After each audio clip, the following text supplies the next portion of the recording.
Blackout Beats.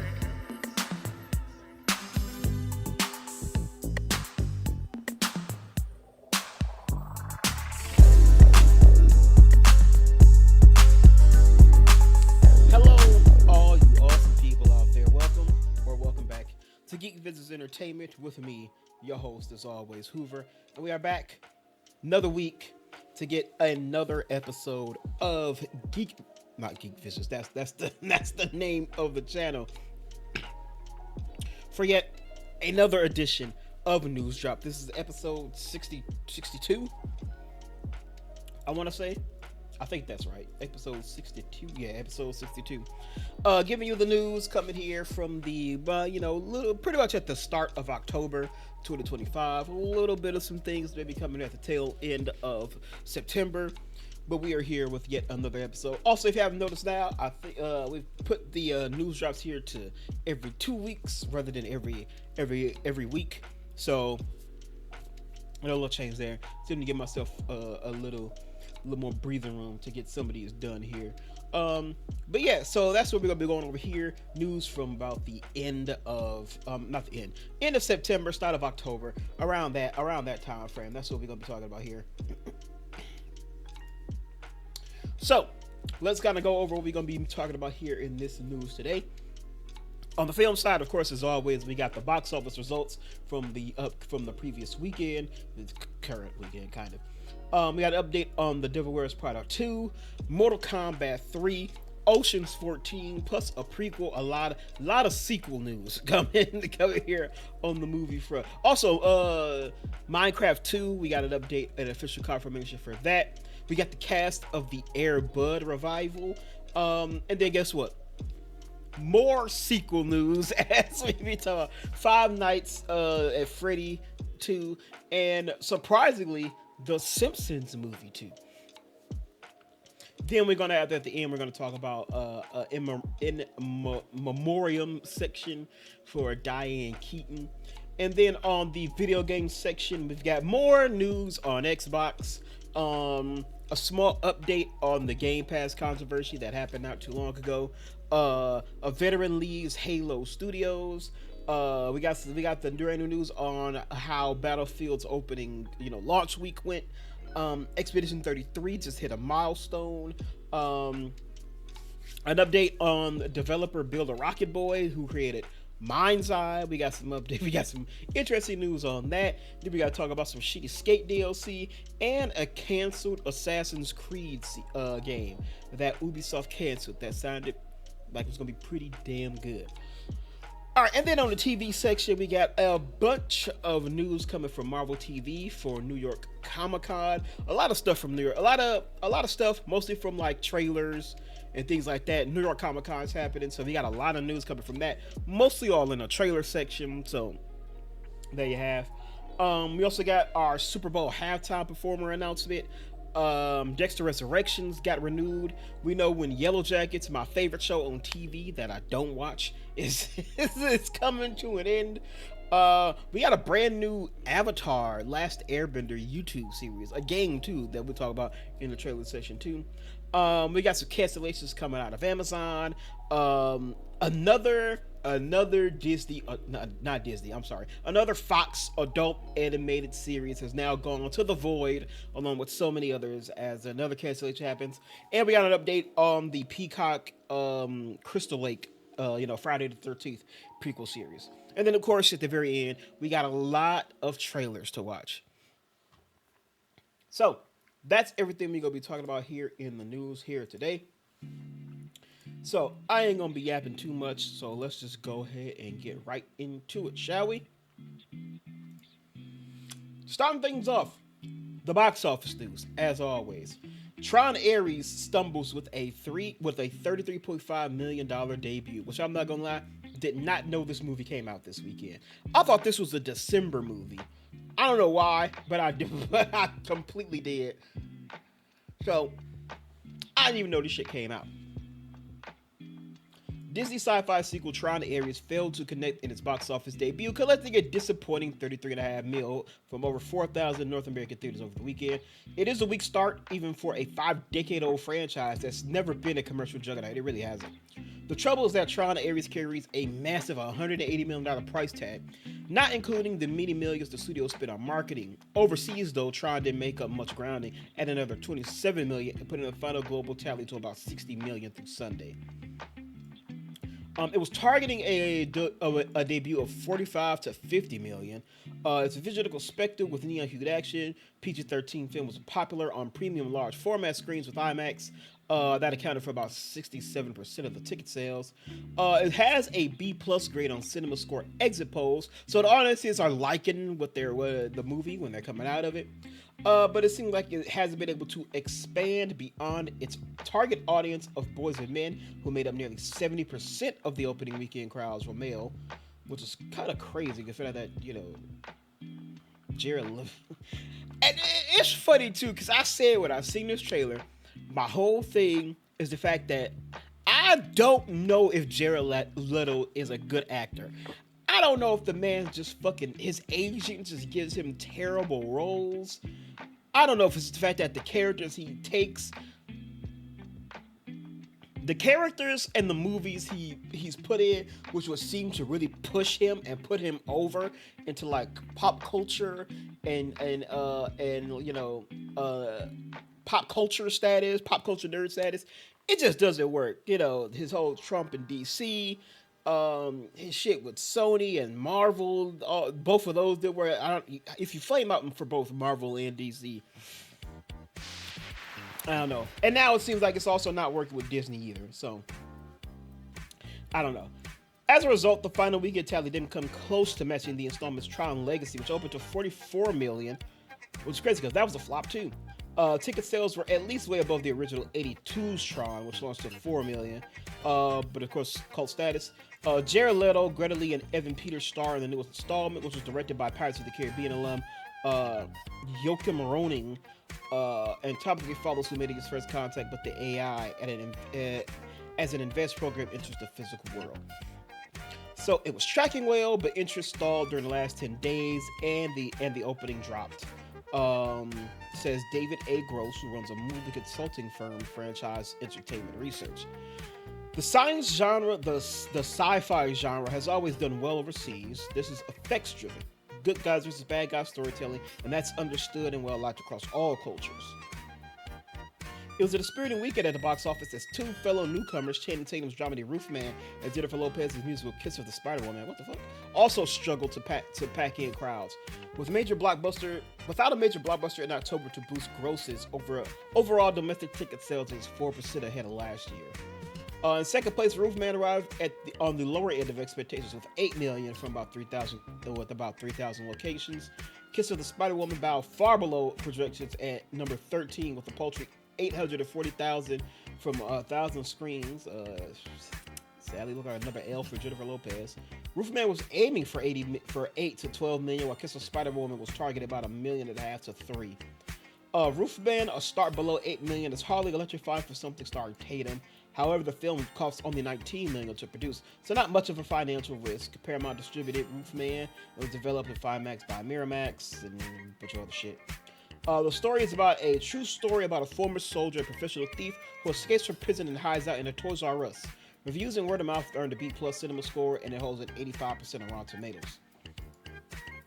Kiss of the Spider-Woman was independently financed for $34 million before it was acquired by Roadside and Lionsgate for an unspecified sum, making it unclear who will shoulder the theatrical loss. Bill Cannon directed the remake, which takes place mostly in an Argentinian prison and follows a queer window dresser who dreams up vivid stories of her favorite screen diva, portrayed by Lopez, to escape the horrors of his imprisonment. This is the second film version of Kiss of the Spider-Woman, following the 85 feature film directed by Hector Benencio, and that grossed $17 million. Even without adjusting for the inflation over the past 40 years, this new take on Spider-Woman might struggle to match those sales.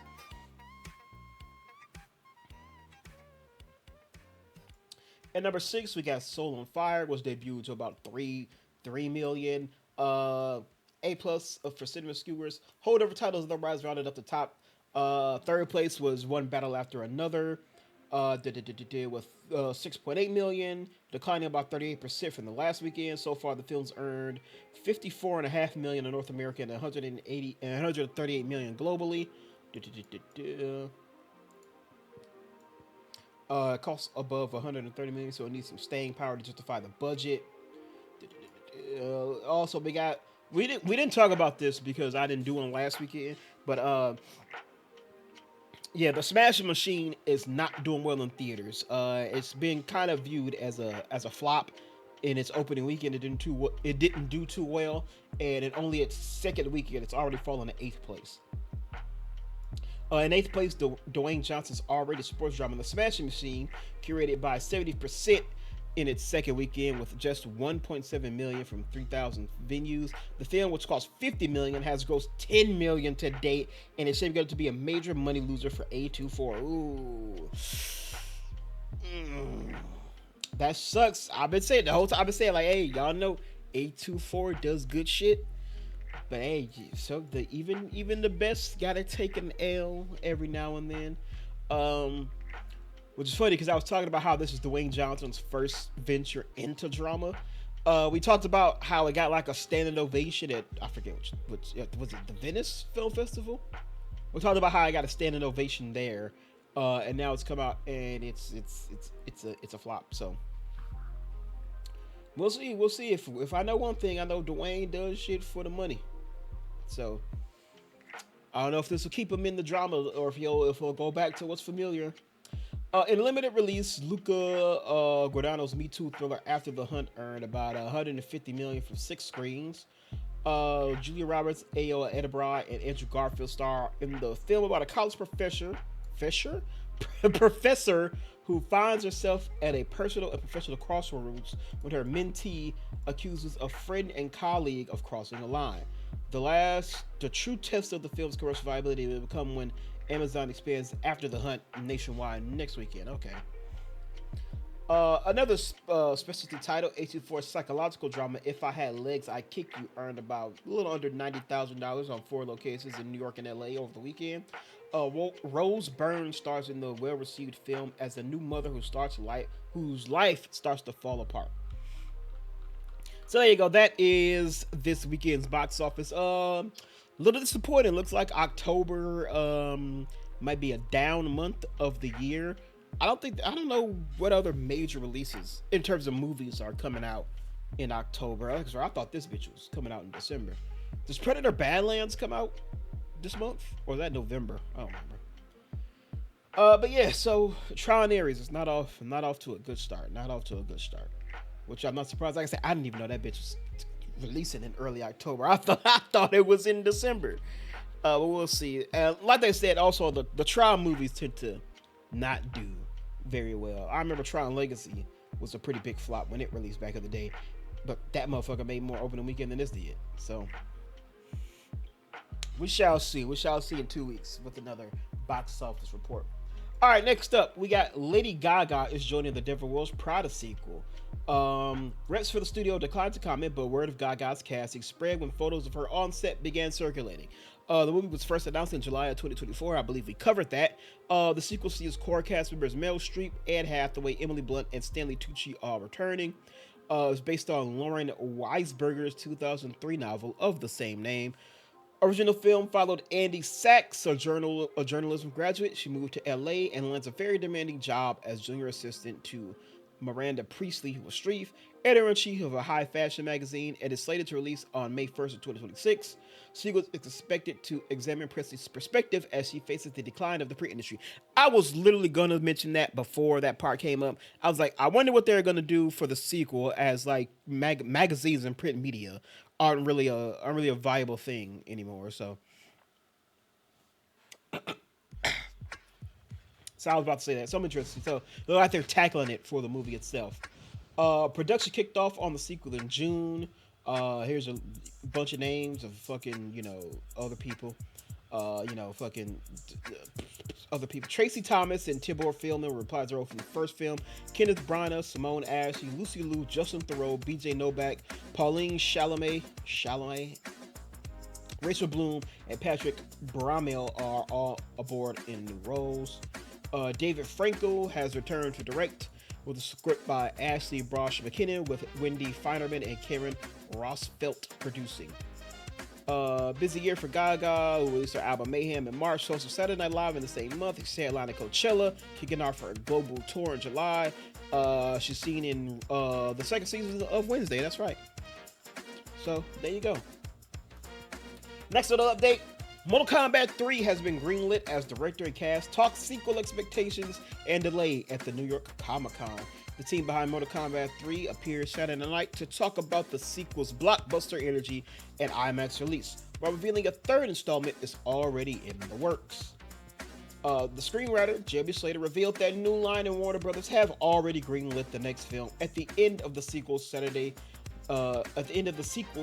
New York Comic-Con panel, telling the excited crowd to show up in theaters next summer and make sure they know there's an audience for this movie because we want to keep making them for you guys. We want to keep making them for you.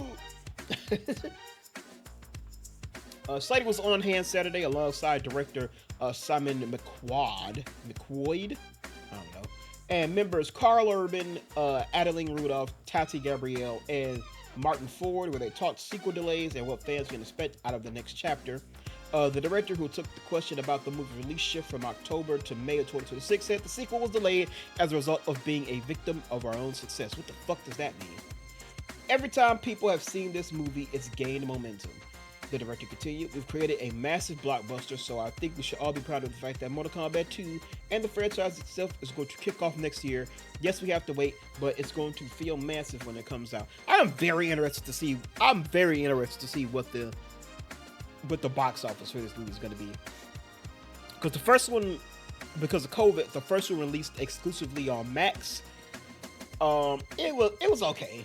So I'm interested to see what the second one can make up. Especially as, on one hand, video game movies are doing very well right now. It's honestly kind of changing the narrative with a lot of video game movies right now.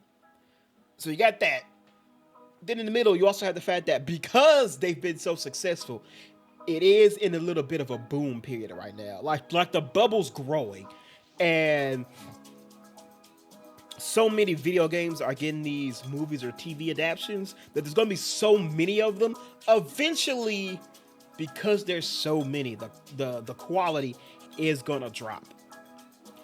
The Renaissance happening because you've had the 3 Sonic movies, you had Super Mario, which was really good. The Fallout show was really fucking good. So they had all these very interesting successes. That now it's at the point where now there's so fucking much going on right now. We just talked about how every fucking video game that's been greenlit recently, it's been crazy. You know, we got the Street Fighter movie coming. I'm very on the fence about that one.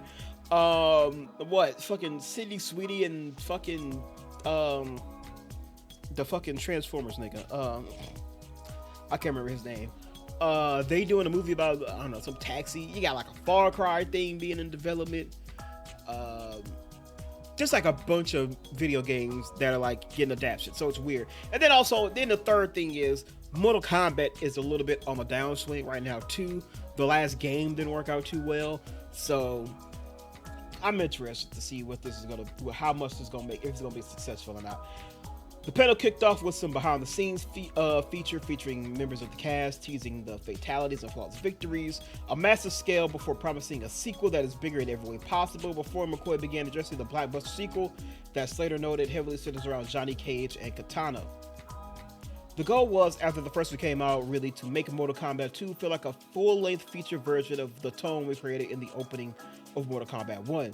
We felt that we were just scratching the surface. There's so much to Mortal Kombat, to the lore, so much to work on with what I thought we could just expand everything onto an even greater scale, he said.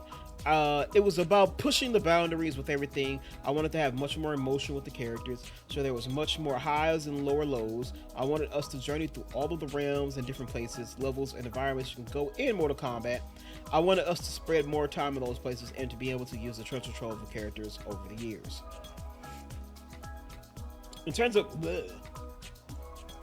In terms of how the film will balance its action, narrative, and emotion, Sutter noted that he relied on his inner fan as his North Star. It's a great problem to have when you have a movie with 20 main characters. I don't know about that. There's so much to choose from. It's so daunting at the same time, he said. You can't make a 6-hour Mortal Kombat movie. More emotion doesn't mean less action, though, and he noted that he tried to bring twice as many fights as the first film. The tournament itself allowed us to create a structure that the storylines all went through. All of our characters, their journeys have to go through the tournament. We wanted to do that in a way that was visually massive, interesting, and had the variety that Mortal Kombat always had. All right, more yapping. A lot of traditional fighting tournament movies, there's a fight and you can go to the bathroom. We didn't want that structure in between. Okay, whatever. The film, yeah, okay, I'm like, during the panel, the cast also teased their characters' journeys and how they prepare themselves for the role. For Cage, when we first see him, he's a very dispirited character. His career is completely in the tank. He's not been keeping up with his training. The world has forgotten who Johnny Cage is. Noting he has very little of the brass cockiness fans know. He's just a broken man. Cage is then drafted to fight. Through the course of the movie, you're going to see him transform into a true champion of Earth Realm, a hero involuntarily launched to this insane action adventure. Johnny Cage of the game isn't necessarily a character you can go on a journey with. He already has everything. It was fun to start him at a lower point and watch him become the Johnny Cage we know and love. All right, so I ain't gonna lie, this is a character trope and stuff we have seen quite a bit before. It definitely seems like this is going to be a Johnny Cage vehicle. That's very interesting. But they said it's going to be mostly around Johnny Cage and Katana, who was in the first movie, but she didn't do much of anything. I don't know if it's the same character. I don't know if it's the same actor playing her as in the first movie.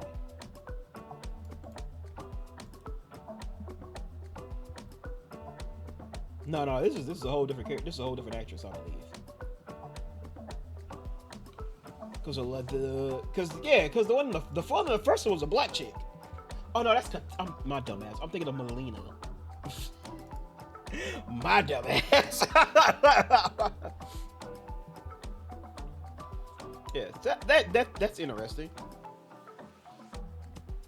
Because the first one involved that whole like new character who was completely made for the movie. And now we're shifting to characters we know from the games as our main characters. So that's very interesting. So we'll see how they work it out when Mortal Kombat drops next year in May. All right, next up. George Clooney says Ocean's 14 will shoot in 2026. Brad Pitt, Matt Damon, and more are likely to return. George Clooney may be about to play. This is Jordan King, the only goddamn writer on Empire. Very much rumors as such when the two-time Oscar winner tells us a long way the movie is ready to shoot, we listen. And that's exactly what happened when Clooney took to the New York Film Festival red carpet last night and told E! News that high sequel Ocean's 14 will shoot in 2026, and he's already looking forward to reuniting with Brad Pitt, Matt Damon, Julia Roberts, and Don Cheadle on the film. You can check out the clip below. Well, we'll just watch the clip instead of watching the whole damn. It's just scheduling, so it's just setting a start date for us. Probably starting about 9 or 10 months shooting. Are you excited to work with Brad again? Yeah, Brad, Matt, and Don, and Julia. I had dinner last night with Julia. You know, they're all still really dear friends, and so the chance to work together will be fun. Didn't he just work with them? Yeah, we just got it. Brad Pitt? We just got the budget approved at Warner Brothers, and we're trying to set up. It's just scheduling, so it's just setting a start date for us. Probably starting about 9 or 10 months shooting. Are you excited to work with Brad again? Yeah, Brad, Matt, and Don, and Julia. I had dinner last night with Julia. You know, they're all still really dear friends, and so the chance to work together will be fun. So yeah, there you go. Said all the OGs are coming back. So we last saw Danny Ocean on 2007's Ocean's 13. God damn.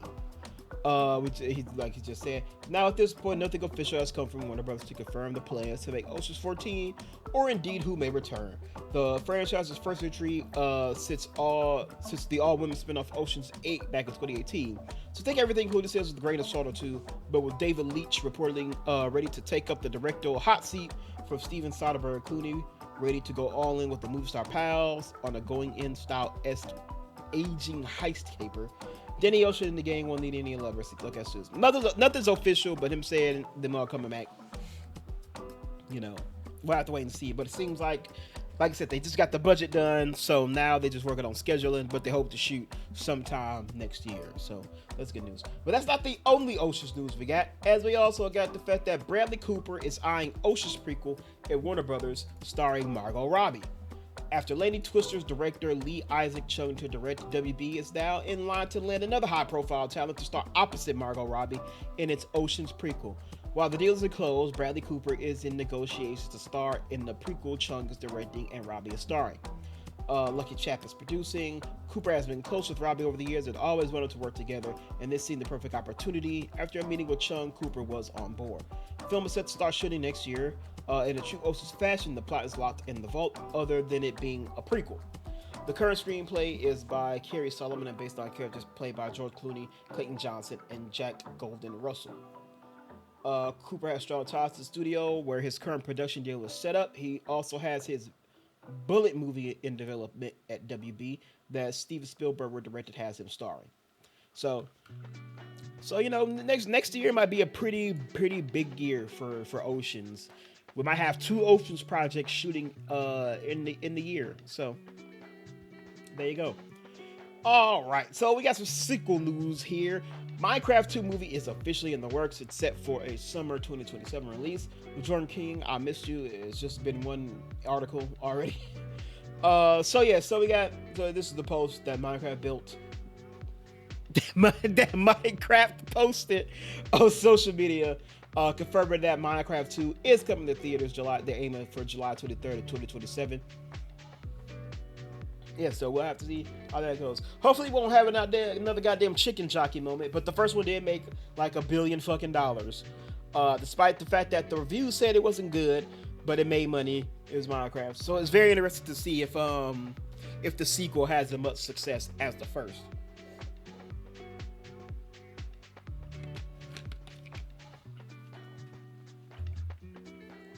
So probably not too much to talk about here. It's still very early. We don't know who's coming back yet. We don't know what it's gonna revolve around. So yeah, might be a good idea to think that Jack Black Steve is coming back. So there you go. All right. Speaking of that, we also have Air Bud Returns. The movie reboot sets cast ahead of the 2026 release. Writer-director Robert Vince's film is the latest installment in the franchise featuring on a basketball-savvy golden retriever. The newest installment in the Air Bud franchise is ready to hit the ground running. Planning a 2026 release will star Aiden Artis, Blue's Clues and You, Tracy Efeature from The Pit, Edwin Lee Gibson from The Bear, and Tyler Labine from New Amsterdam, Eric Gow from YellowJackets, and Maxim Switten from Bookie.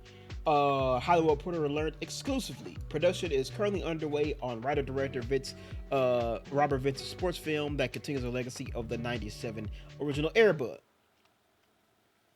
At the center of the franchise is Golden Retriever Buddy, portrayed in Air Bud Returns by Roscoe, who was cast by Hollywood animal trainer Mark Forbes as the result of the movie's recent contest to search for the next Air Bud. I didn't know they had a contest.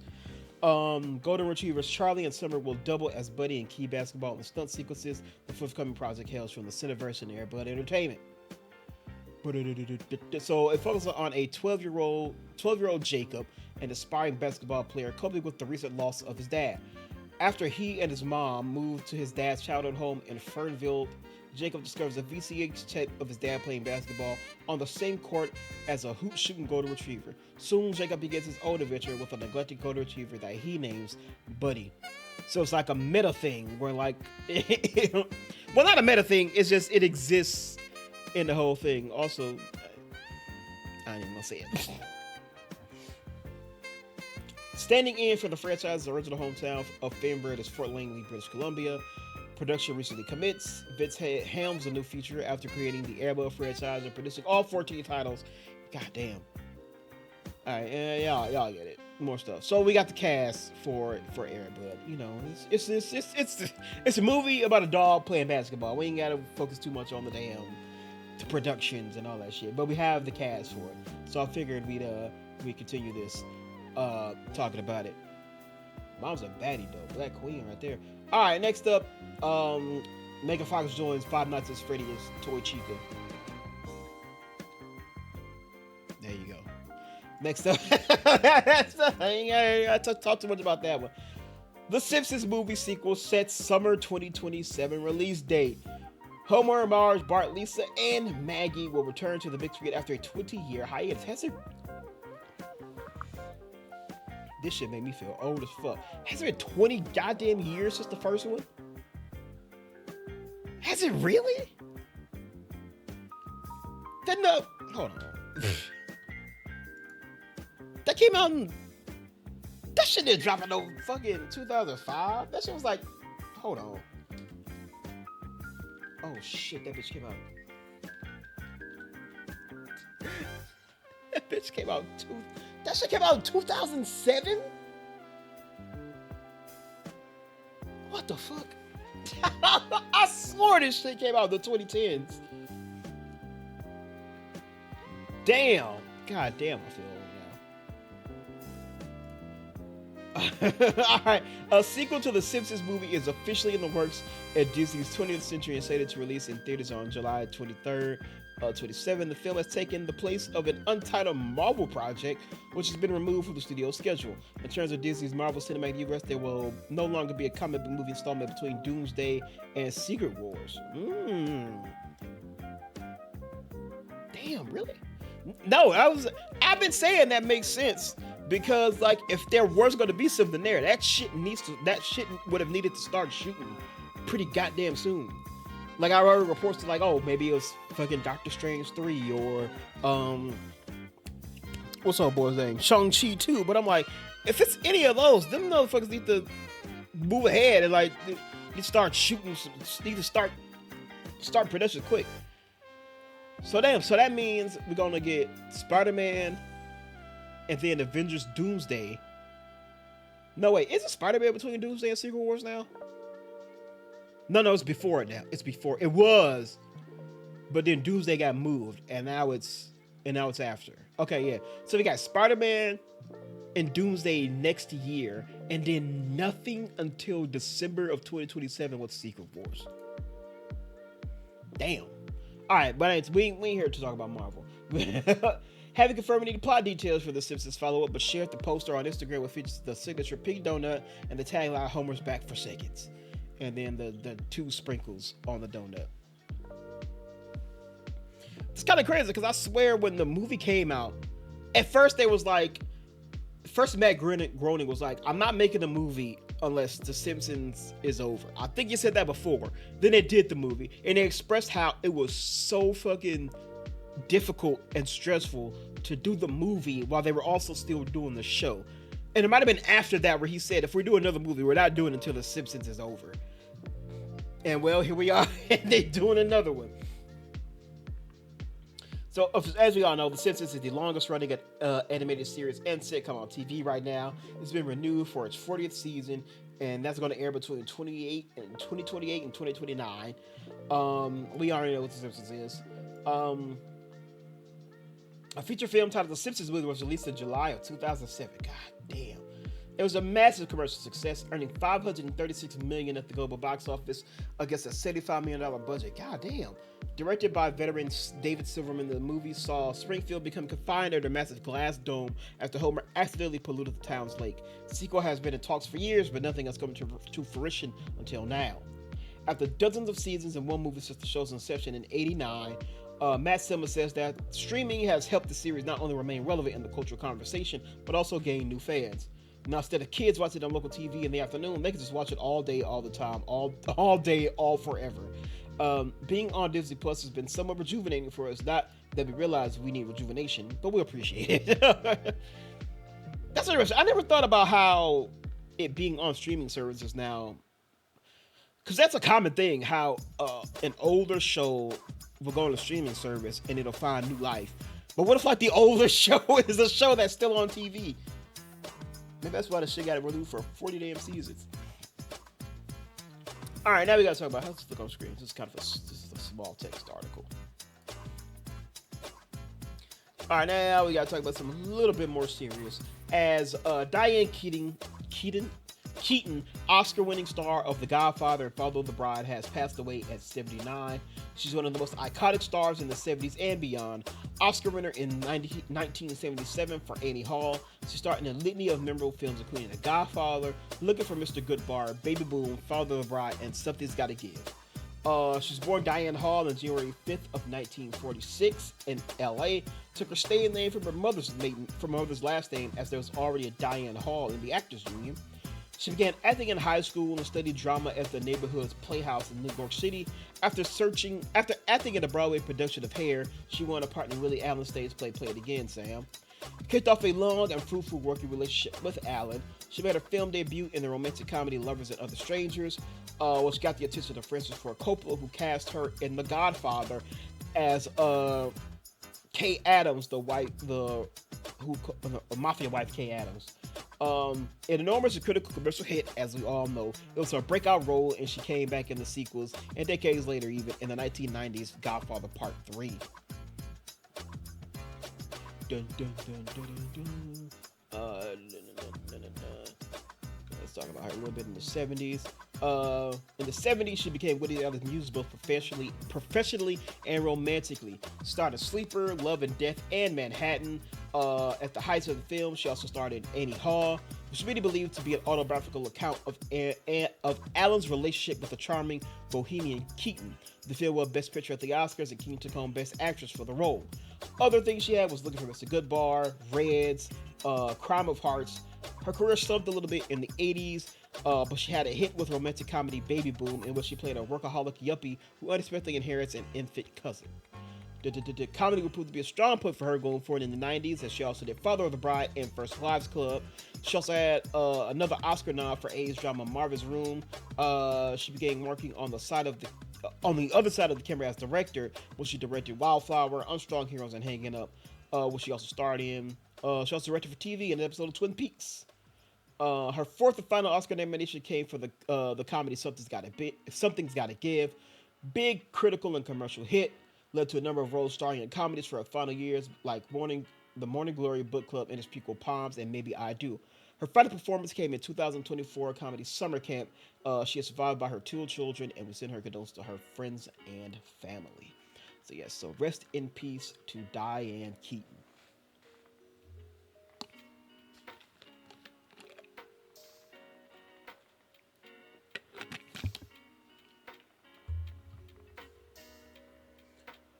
All right, so that is it for films. Now we go move on to video games.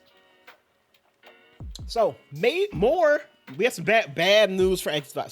Some more possible bad news for Xbox, as more major U.S. retailers are reportedly pulling Xbox console stock.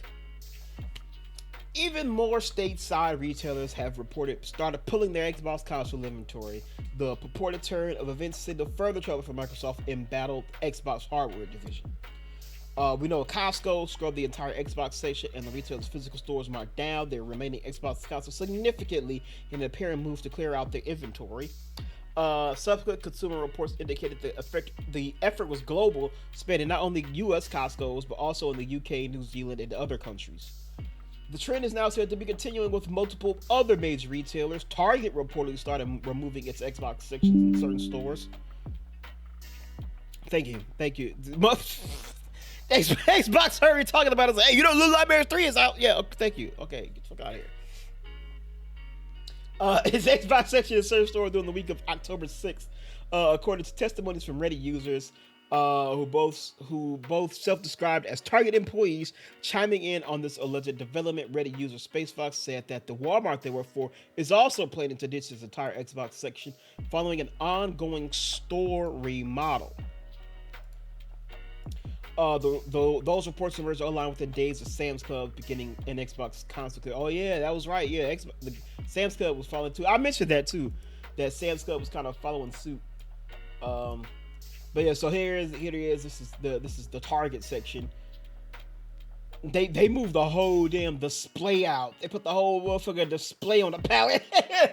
Wheel that bitch out. Damn. And then the Walmart said the Walmart store also working to get rid of Xbox games too. We're doing a store remodel right now, and the new layout for electronics will have no Xbox games, and Switch and PlayStation will be condensed into one lock case each. In a year or so, I've been in electronics there. I can count on one hand the number of times I've sold an Xbox game. Damn.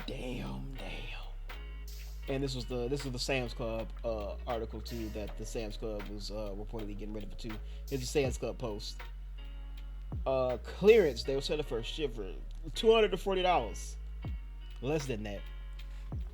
So yeah, more bad news for Xbox. I got a whole video talking about the bad news that's been happening with Xbox the next couple weeks. Whether this means the Xbox hardware is done for the future, I don't know. I certainly hope not, but just bad news all around for Microsoft and Xbox. So hopefully next console generation they get it right. But that's not all the bad news for Xbox. Not all subscribers will be hit by Xbox Game Pass increase. Remember, we also talked about the Game Pass price increases, which was caused a massive uproar online about the jacking up of the price for it. So Microsoft has confirmed that some users will not be impacted by Game Pass price hikes just yet. In a statement first provided to The Verge, Xbox head of communications Kari Perez said that certain countries will continue to renew at their current rate.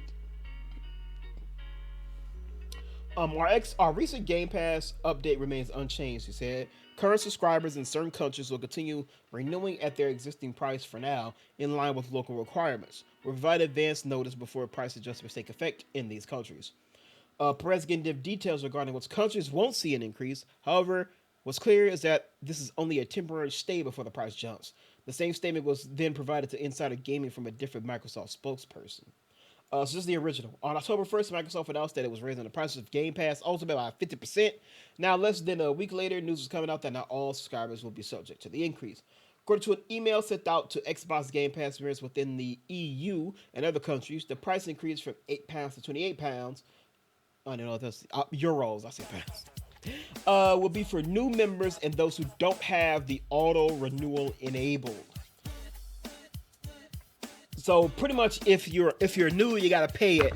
But if you don't have auto renewal, that's so fucking dumb. So basically, if you didn't forget to not stop auto renew on your account, you'll be fine. Which is stupid in itself too. Recently, you may have heard about the price changes to the Game Pass. At this time, those increases will only apply to new purchases and will not affect your current subscription in your region, as long as you are on an auto-recurring plan. Should you choose to cancel your plan and repurchase, you'll be charged a new current rate. And for any reason there may be changes to your existing account, we will notify you at least 60 days in advance, and you will have the option to cancel or change your subscription plan at any time. It's worth mentioning that others are getting emails confirming a price increase, even if they have auto pays it active. So it don't even matter, because some people are still getting it anyway. And I won't be surprised if eventually it does just go to everybody anyway, even with your auto renewal on. So bad business on the Xbox side. But that's not it either, because Halo Studios, a 17-year veteran, leaves the company with a mysterious warning. Ooh, what that mean? Glenn Israel, a veteran of Halo Studios, with more than 17 years under his belt in the universe, has departed the company and shared an ominous message on LinkedIn. In the message, he warns others in the industry about staying strong and taking evidence. He also mentioned that he's not able to talk about circumstances beyond a minor post, but said that next year, when it's absolutely safe to do so, he'll explain his story. The state of our industry seems dire. In the LinkedIn post Glenn Israel posted, as of today, after 17 long years, I am no longer officially contributing to the Halo universe. There's little more I can say for the moment, though I intend to share this particular story in its entirety when it is absolutely safe to do so next year. In the meantime, I have a message for anyone and everyone who needs to hear it.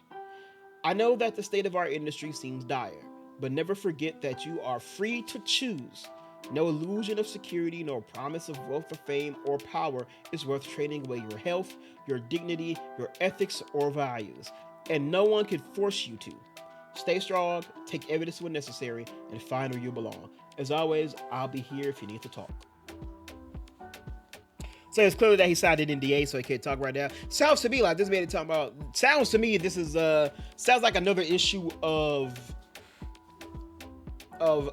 developers being strong-armed into positions to make decisions and choices they don't want to make from the higher ups, like the execs and the COOs and the fucking shareholders of these companies, and are forced to make these dumbass decisions that is only being made to squeeze as much money out of the consumer as they can, instead of being, used to make a good fucking game.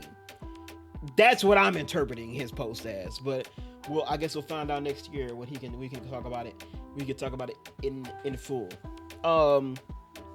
But yeah, that's that. But not a good sign from Halo Studios. They just had that rebranding from 343.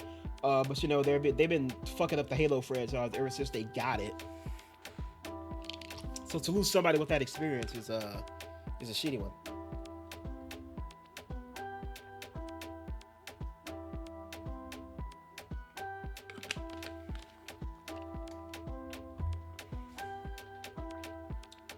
All right, next up, let's talk about some successes. Let's talk about some good news in the gaming sphere. Battlefield 6 shatters over 700,000 concurrents on Steam as fans fight errors and login queues. Not the errors in the login queues, but the fact that Battlefield 6 is blowing up Steam because so many people are buying and playing the game. The multiplayer shooter is already well on its way to 1 million concurrent players on Steam. On Steam alone, as fans race to witness the franchise's revival after years of stumbles and collective disappointment. The record-breaking influx initially meant long queues, but now some players are facing other issues, including a weird bug that tells them that they need to buy and download a multiplayer mode they already own to start playing. It's currently in the top 5 games played on Steam. Battlefield is the only game in the top 4 that's paid. A $70 price tag hasn't stopped it from overtaking Valve's Dota 2 and Counter-Strike 2, or even the perennial chart topper Battle Royale PUBG. Motherfuckers still playing PUBG. Players logging on when the game went live around 11 a.m. Eastern on Friday were immediately greeted by an absurd queues position. That's why you always gotta watch out when you play on launch day, because them fucking servers is gonna be packed. But yeah, this was just by the way, this is saying this is where the game launched on the East Coast at 11 a.m. Already had about 350,000 people trying to get in. Lead producer David Sterling previously said he was confident that the sequel would be prepared to welcome in a flood of day one players following months of beta hype and promising feedback. That's quick to point out that login queues are part of trying to keep the ramp up process smooth and stable for everyone. But of course, people talk about it and post all that shit and whatnot, whatever. But either way, this shows that the game has a lot of hype, has a lot of promise. People are buying it, people are playing it, and from what I've seen, people are liking it too. It's gotten some pretty high reviews too. I heard the campaign was ass though, but it's Battlefield. Nobody's really buying Battlefield for the for the single player campaign. It's like going to a strip club and complaining that the chairs are uncomfortable. Like, nigga, what the fuck you talking about? What are you talking about?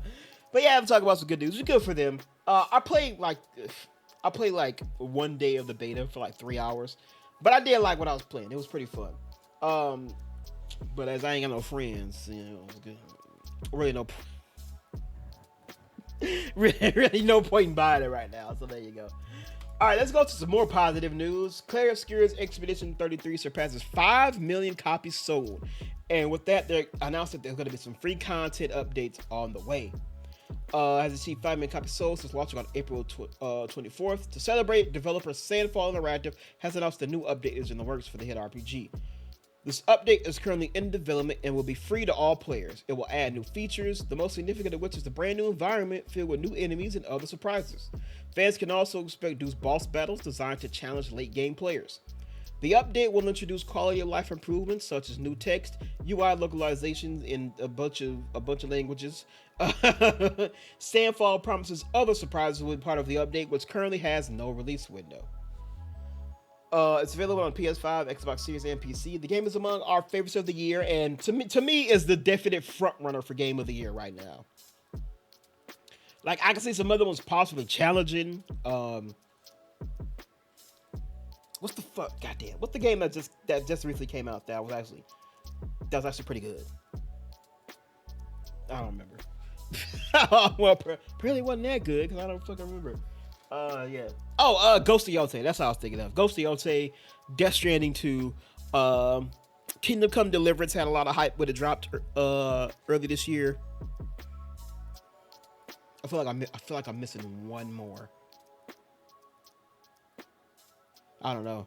Then of course you got like surprising indie titles, like that one game Mega Bonk is like really popular right now, but I don't know. Then of course Outer Worlds 2 comes out a little later. Ninja Gaiden comes out a little later. So, but I still think this is like the front runner for I think Silent Hill F just came out too. But I think this is like the front runner for game of the year right now. So we shall see. We shall see. Back to negative news. We were from a game of the year contender to contender for worst game of the year so far. Mindseye dares blast former GTA producer and studio leadership over forced crunch and botched layoffs. Nearly 100 current and former staff have cited open letter calling for change. Over 250 developers at Mindseye maker Build a Rocket Boy were laid off earlier this year following the AAA open world shooter's disastrous launch. Now, over 90 current and former staff have cited open letter blasting the studio's management, including former and longtime GTA producer Leslie Benzies. Don't forget that this game was by Grand Theft Auto producer. That was like the main tag on all of the fucking marketing for this game. Over what they claim were poor working conditions and a chaotic layoff process that allegedly broke the law. The arrogance of leadership to believe that they can act with impunity throughout development and the following redundancies has pushed myself and many former and continuing employees to take a stand. This is from ex-employee Ben Newbon, who wrote in a statement. Published by Hitman maker IO Interactive, Mindseye lost in June and was immediately met with harsh criticism from players, streamers, and reviewers. It was pitched as the first building block in the well-funded studio's ambitious user-generated metaverse MMO called Everything. I didn't fucking know that. In reality, though, it was hard to see it being the start of anything but painful cuts for a new startup studio with offices dotted around Europe. Mass layoffs, first reported by IGN, immediately followed. Yeah, I remember that. According to the open letter organized by Britain's IWGB Union Trade, over 250 developers at the company were eventually swept up in its hasty and chaotic layoff process, despite having been allegedly forced to work mandatory overtime in the 4 months leading up to launch. So this is the post from the IWGB Gamesworks. This is everything. This is the thing. So if you want to check that out, you can check it out on Twitter. IWGB Gamesworkers on Twitter. Sum it up a little bit. I ain't gonna read the whole thing. This week, members of the GWB of Independent Workers of Great Britain Union are filing multiple legal actions against Barb, claiming failure to carry out fair constitutional consultations ahead of redundancies, as well as multiple cases of unfair dismissal. An open letter to leadership, employees described a record of systematic mistreatment, mismanagement, and mishandling of redundancy processes. Concerns outlined in the letter include poor transparency and communications, extended crunch, and a disastrous handling of the layoff process. The current and former developers cited are calling for a public apology, the option for staff who haven't hit their layoff date to take payment for it without working, a promise to use professional partners outside the studio for any future layoffs, and a documented effort to improve working conditions, including announcement of IWGP as a trade union. Many fantastic workers of development felt the issue and discarded, while many statements of care have not been matched reality of the working conditions. Yeah. Despite a concerning stream of exciting executives and broken promises at launch, Mindseye director Benzies, who worked on GTA at Rockstar for over a decade, blamed the studio's trouble on external saboteur. That's right, external saboteur for Build a Rocket Boy's failure. The callousness shown by management towards staff at Build a Rocket Boy is truly awful. Former League Games announced that the studio said a statement even before the disastrous launch, staff had suffered months of crunch, resulting in some horrific mental and even physical illness beyond the typical widespread burnout. I remember that. I remember he did say like, "Oh, there's people who trying to work against us and trying to badmouth the game before it's even out, trying to bring us down, man." Like, no, nigga, your game was just ass, and we all knew it. But a spokesperson for Build a Rocket Boy responded, "Every one of our former team members poured passion, creativity, and hard work into our games and our studio. Parting ways with people is never easy, and we are deeply saddened to make that decision. We didn't anticipate having to make redundancies after launch, but we approached the process with care and transparency, meeting all of our obligations. We're listening closely to feedback from former employees that are committed to learning and growing from it." So we'll see what happens with this in the future. But yeah. Because I remember he tried to blame it on some other shit that the game came out and it was terrible and nobody liked it. They even tried to have streamers in their their sponsor streams of the game early because of the reception the game was getting. And then yeah, after the failure of the launch, they had layoffs, and that seemed to be where the problems really started for them. So you never know. All right, speaking of terrible games, Skate is charging $35 for a Dead Space skin that looks like basically like it's made out of cardboard. Y'all paying $35 for this? Y'all paying $35 for the cardboard and duct tape skin? $35, y'all. $35. Which, by the way, I haven't really heard too much on the Skate game, but it's very clear that this game is extremely focused and heavy with monetization, which really makes me sad because I was actually very excited for this game. But it's literally out right now. It's free, and I didn't even touch it because I already got the feeling I'm not gonna enjoy it. It's also early access for some reason. I don't know.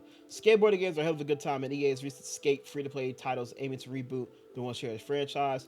Looking to lure folks back, and because of its free-to-play game from AAA publisher in 2025, it's got microtransactions and seasons and all that stuff. And I mostly tolerate the silliness in games nowadays. Some stuff is just too expensive and too ugly to pass without comment. Instead of throwing money at the screen for a skin of space zombie stopper Isaac Clarke from Dead Space, fans of Skate have taken to the internet to throw shade at the developer for selling such an ugly version for $35. It's like a whole meal at Taco Bell these days, with maybe a drink if you're lucky. It's also the price of many full, complete games you can play from start to finish. That's probably what's left folks so sore. Skate. It's the type of game you could once pluck down a moderate sum for and be done with. But now it's yet another nagging wallet leech trying to bank on your nostalgia. Where's the music at? Okay. You can buy Dead Space 3 with $35. And Skate 3 too. Yeah, just buy Skate 3. Just buy Skate 3. You'll be much happier. The situation reminds us of how far we've come from an era of gaming that felt more respectful for our time and money.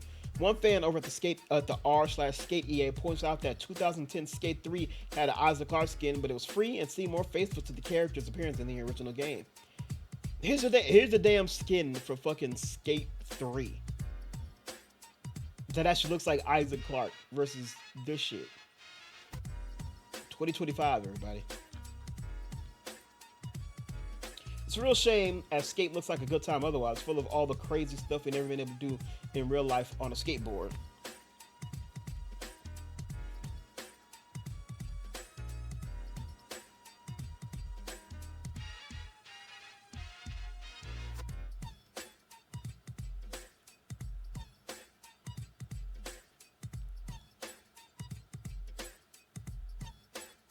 See, but then, like, to me, like, that's not even Skate. The best part about doing shit like that was like the Hall of Meat shit, where you do that and then your fucking guy will just fucking crash. Y'all remember that? Let me see if I can find something for it. Get out of here, bro. How you try to click that?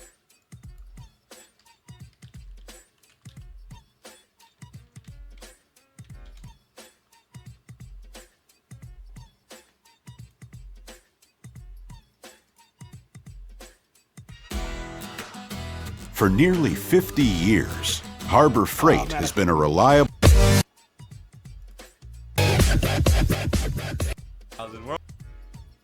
If you're an illegal illegal alien, this runway is your future. Because you're headed home. Don't fucking play this shit on my. Almost. Oh no, I don't. I wasn't ready. So yeah, it's like well, this. But this is the fun looks part. like I'm falling anyways, guys. Ooh, we could just do this and then boom. Oh, that's the fun part. This is gonna be an actually pretty difficult challenge, I think. We're at 92,000, 110,000 points. We also need to bail into the lamppost. I don't really know where the lamppost is. Oh, it's like right you there. do it and you gotta aim for something. Let's just get this one you gotta out of pull the way. off like a trick or something when you land. Easy. Oh no! Yes, my foot hit it. That was awesome. That's the fun right, part. This shit is you're just fucking landing. And as another fan of Reddit opinions, the game's battle pass just contains ugly accessories and clothing along with phoned-in feelings graphics for Dex. Instead of stuff from actual skate brands. Yeah, I heard that too. There's no skate brands. There's no actual fucking skate brands in the game. There aren't even actual fucking professional skaters in the game. Like, what the fuck? And even if there was an industry that was ripe for having aesthetics cut up and sewn in little bits, it's the skateboard industry, with its various legendary designs from epic birds to skatebirds to birdhouse skateboards to the gorgeous artwork found on your average element board, which used to be my brand of choice back in the day. There's a ton of cool designs that could have packaged into the game as a fitting tribute to the industry. I'd still be annoyed if those cost $35 a piece, but at least they feel a little bit more relevant. That's very true.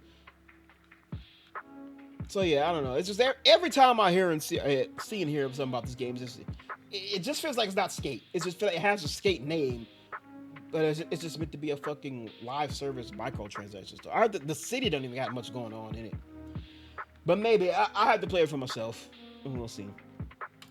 All right, for our final video game story, a canceled Assassin's Creed game was set after the Civil War.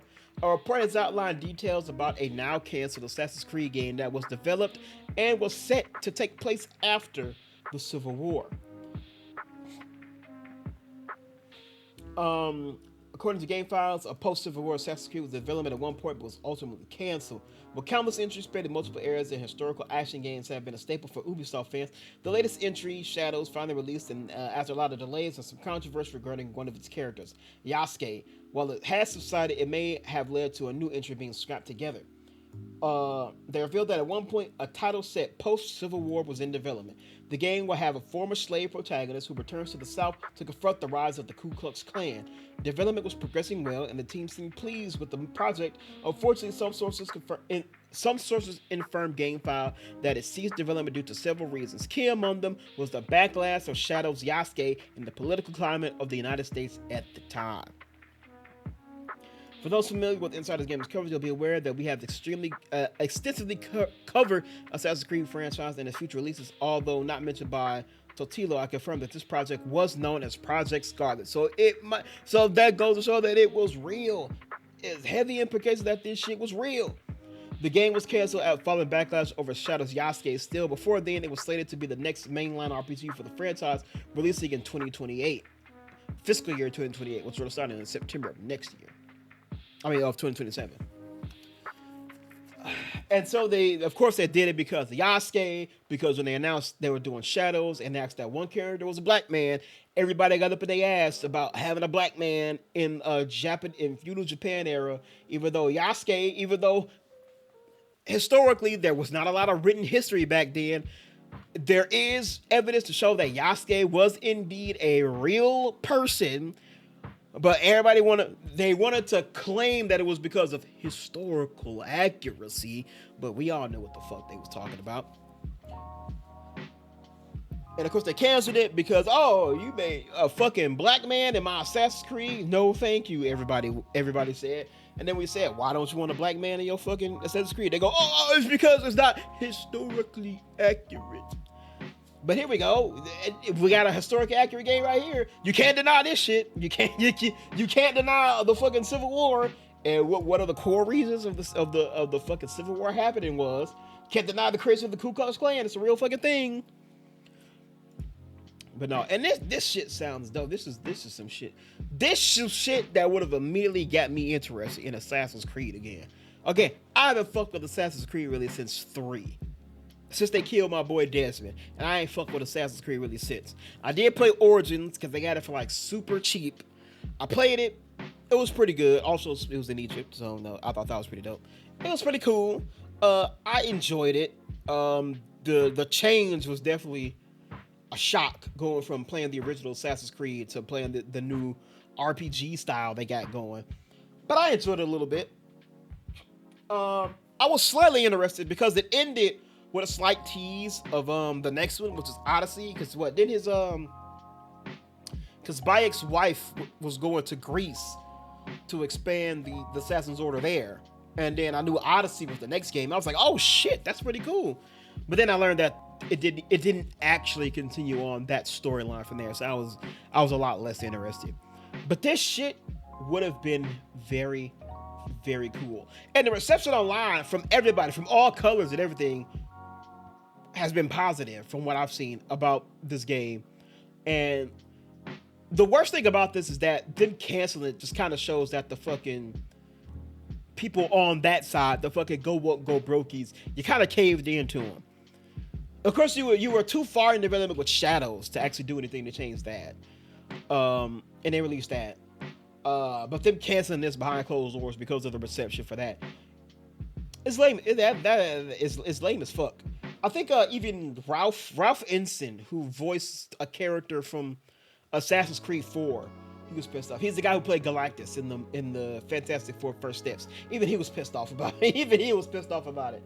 The game was in development at Ubisoft Quebec, and from the information I was able to gather, it was led by Scott Phillips, who had previously worked on Syndicate and Odyssey. While the game was in the concept phase, everyone working on the project was seemingly thrilled. Ubisoft, you in some pretty bad streets right now. If I could tell you anything, it's revive this shit. Bring this shit back. This shit sounds fire. And don't let these fuck ass go woke, go broke motherfuckers. Don't do anything because of them again. Because you is not gonna win anything with them motherfuckers. Shit, they was crying about Assassin's Creed Shadows, and Assassin's Creed Shadows actually sold pretty damn well. Hell, so much so that these motherfuckers have been pretty fucking quiet for the rest of the year because they ain't got nothing to fucking complain about right now. And every time they do, that shit gets stomped out real quick. Y'all see they tried to call fucking, there was like things like they were trying to call Wolverine woke because they claimed they made Mystique transgender, which is, it's getting to the point where I don't even know if these motherfuckers understand if they're being serious or if everything's a fucking joke at this point. But whatever. But that sucks. I hope they go back to this and revive this, especially because EA also fucking killed goddamn Black Panther, so they could do a dumbass live service game bullshit. So, you know, fucking damn, let the black man live. What the fuck?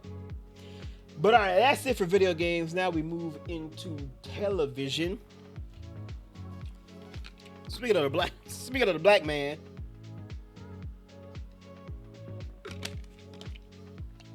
Speaking of the black man, you know, Civil War, civil rights, and all that good shit. X-Men 97 gets a Season 3 renewal and Season 2 premiere window. We also got information on Wonder Man, Vision Quest, and Daredevil, and more for Marvel's New York Comic Con. So Marvel pretty much revealed a lot of information on all their TV stuff in New York Comic Con. No, thank you. X-Men 97's Log in the Works third season has officially been greenlit. The announcement came during the Marvel TV and Animation panel at New York Comic Con. Brian Winderbaum, who's the head of Marvel TV and Animation, also revealed that with the addition of Eric and Julia Lewald, the writers who originally created the animated series, along with series director Larry Houston, to X-Men 97 Season 2 as executive producers. The longer-awaited second season of the Emmy-nominated series will debut in summer of 2026, with more than 2 years after Season 1. So here's a little bit more updates we got. Daredevil was Born Again Season 2. Charlie Cox's Matt Murdock Daredevil was reunited with Christian Ritter's Jessica Jones. Both appeared on stage. It will debut on Disney Plus as expected in March of 2026. Season 3 of the series is already in the works. Damn, okay. Wonder Man stars Yahya Abdul-Mateen and Sarah Ben Kingsley were on hand to share a look at the series set behind the scenes of a superhero movie, of a superhero remake, Wonder Man. The videos below. We'll watch that in the trailer section. The 8-episode series is slated to release in December of 2025. It was previously stated for December this year, but it's going to premiere on January 27th. They announced Vision Quest. Finally, the worst kept secret they had. The conclusion to the trilogy that started with WandaVision continued in Agatha all along. Paul Bettany teased his reunion with James Spader's Ultron. The series will premiere in late 2026. Season 2 of Your Friendly Neighborhood Spider-Man is going to come in fall of 2026. In the fall of 2026, Season 2 will bring more spidery lore to the screen, and the footage includes a sentient black goo. So we get probably getting the black suit Spider-Man. So yeah, so a lot of news coming out of Marvel TV for New York Comic Con. So that's cool. I'm excited about a lot of these. Daredevil, Wonder Man, y'all know X-Men 97. I've been real hyped for that joint right there. We'll see all of it. There is a trailer going around. The trailer they show behind closed doors. Somebody reported leaked it. I'm not gonna post it for I ain't trying to get caught by Marvel and their super team of lawyers. But yeah, it's out there if you want to see it. But yeah, I'm excited. This shit looks cool. I have seen some images as well. So like we might be getting the X Factor in this bitch. That's gonna be cool. So yeah, a lot of stuff there. That's pretty cool. Next up, we have the official Super Bowl halftime performer. I feel like this is another very small ass text. Bad Bunny is revealed to be the Super Bowl halftime show performer. The Puerto Rican pop star will headline the Super Bowl halftime show in Cali. The singer and rapper who topped Spotify's most streamed artist list in 3 of the last 5 years will squeeze his hits into less than 15 minutes on the US TV's most watched night in February. What I'm feeling goes beyond myself. It's for those who came before me and ran countless yards so I could come in and score a touchdown. This is for my people, my culture, and our history. He is avoiding the U.S. in his current world tour out of concerns that immigration's customs enforcement agents might conduct raids on fans at his concerts. That's a big thing. By the way, I really only put this on here because him being announced at the Super Bowl halftime show really got them the motherfuckers on the other side real mad. They got them real mad. But he's now going to take the trip to the U.S. For the Super Bowl night in Santa Clara on the 8th of February. Following the footsteps of recent halftime performers, including Kendrick Lamar, Usher, Rihanna, and The Weeknd. Lamar performed last year. Switch to his native Spanish. Bad Bunny's real name is Benito Antonio Martinez Ocasio. Said, I'm not even gonna try. Tu abuela que somos el halftime show del Super Bowl. Go tell your grandma we're going to the Super Bowl halftime show. So he has been. Bad Bunny has been very vocal in the fact that he is avoiding the U.S. on his tour for threats of ICE raids, knowing that a majority of his fan base is of Latino descent, and that that's typically what these motherfuckers have been targeting. But I'm glad to see. But of course, like I said, he's got that other side real fucking mad. Y'all ever notice how anytime it's not it's either somebody who is of a different ethnicity, or in terms just even a goddamn woman, there's a certain sect of individuals who get real butthurt and in their jeans about who's fucking performing at the goddamn Super Bowl. They did last year with Kendrick. They heard it when fucking Dr. Dre and Snoop Dogg was doing it, and now of course they're doing it with Bad Bunny. Doing it so much with Bad Bunny that these motherfuckers have literally started they're doing a fucking MAGA sponsored halftime show. I'm like, what? These were God damn, look, it's just like, God damn, can y'all ever just shut the fuck up and sit down? I'm serious too. I'm just gonna look at a MAGA halftime show.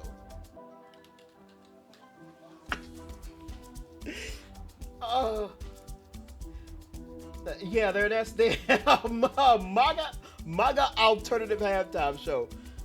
Basically, it was like, yeah, our shit's gonna celebrate faith, family, and freedom, and all of our performers are gonna only speak English.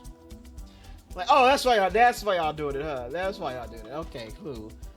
But yeah, so hey, big ups to Bad Bunny. I love it, man. I respect it. Next up, Dexter Resurrections officially renewed for season 2, but Original Sin is still canceled. Paramount Plus finalizes Dexter spin-off plans moving forward. I think Original Sin was the one that was the prequel about him as a kid and shit, right? Dexter Resurrections is being brought back to life for another season. Paramount has formally renewed the Dexter sequel for season 2, confirming previous statements previously made by showrunner Clive Phillips. Michael C. Hall made an announcement video for fans about the news. Well, we ain't gotta read it. Oh, here it is. No, folks, put it at the bottom of the damn thing. The debut season was a continuation of the limited series Dexter New Blood, which follows the reunion of Dexter Morgan and his son Harrison. The move follows Paramount Plus' handling of other Dexter spin-off shows, the prequel drama Original Sin, in a rather unusual way. The streamer announced Original Sin had been renewed for season 2 back in April, after the merger was completed and after the Skydance Paramount merger was completed. The Dexter franchise shifted from Showtime MTV Entertainment to Paramount. Shortly thereafter, they announced Original Sin will not continue after all. Phillips candidly criticized the move. It was a tough phone call that I got. They had already picked up the show, and then I was informed that I had to inform all the writers and actors that they had unpicked it up. It wasn't handled well, and I'm not happy about it. Had plotted out a couple of years of the show. But here's the video of Michael C. Hall talking about the Dexter season 2. Hey, what's up? It's Michael C. Hall here. First of all, I just want to thank all the fans for tuning in and taking really the weird with short hair. Dexter Resurrection ride with us this summer. Hope you enjoyed it. And secondly, we've been greenlit for another season. There's more to come. The writer's room is assembling now, and details will be forthcoming, but I wanted to be the first to let you know that the story continues. Has he done much of anything outside of Dexter? It's always that thing where like an actor is a part of like a really big TV show. It's a part of a really big TV show, and then when the TV show is like getting ready to end, it's like, oh, they're gonna go and they're gonna be huge, crossing over after the show's done. But then they never really do. That's always a hard thing to do. He's done some small stuff here and there, some voice work. He's done a couple things, a couple small things, nothing too bad. He was Batman in this, right? I remember that. Yeah, that's Dexter. Okay, so he's done a little bit. He's done a little bit. Still's been pretty Dexter heavy though. All right, YellowJackets to end with season 4 on Paramount. My favorite show on TV that I never fucking watched. I still ain't seen anything past season 1, but I fucking love the damn show.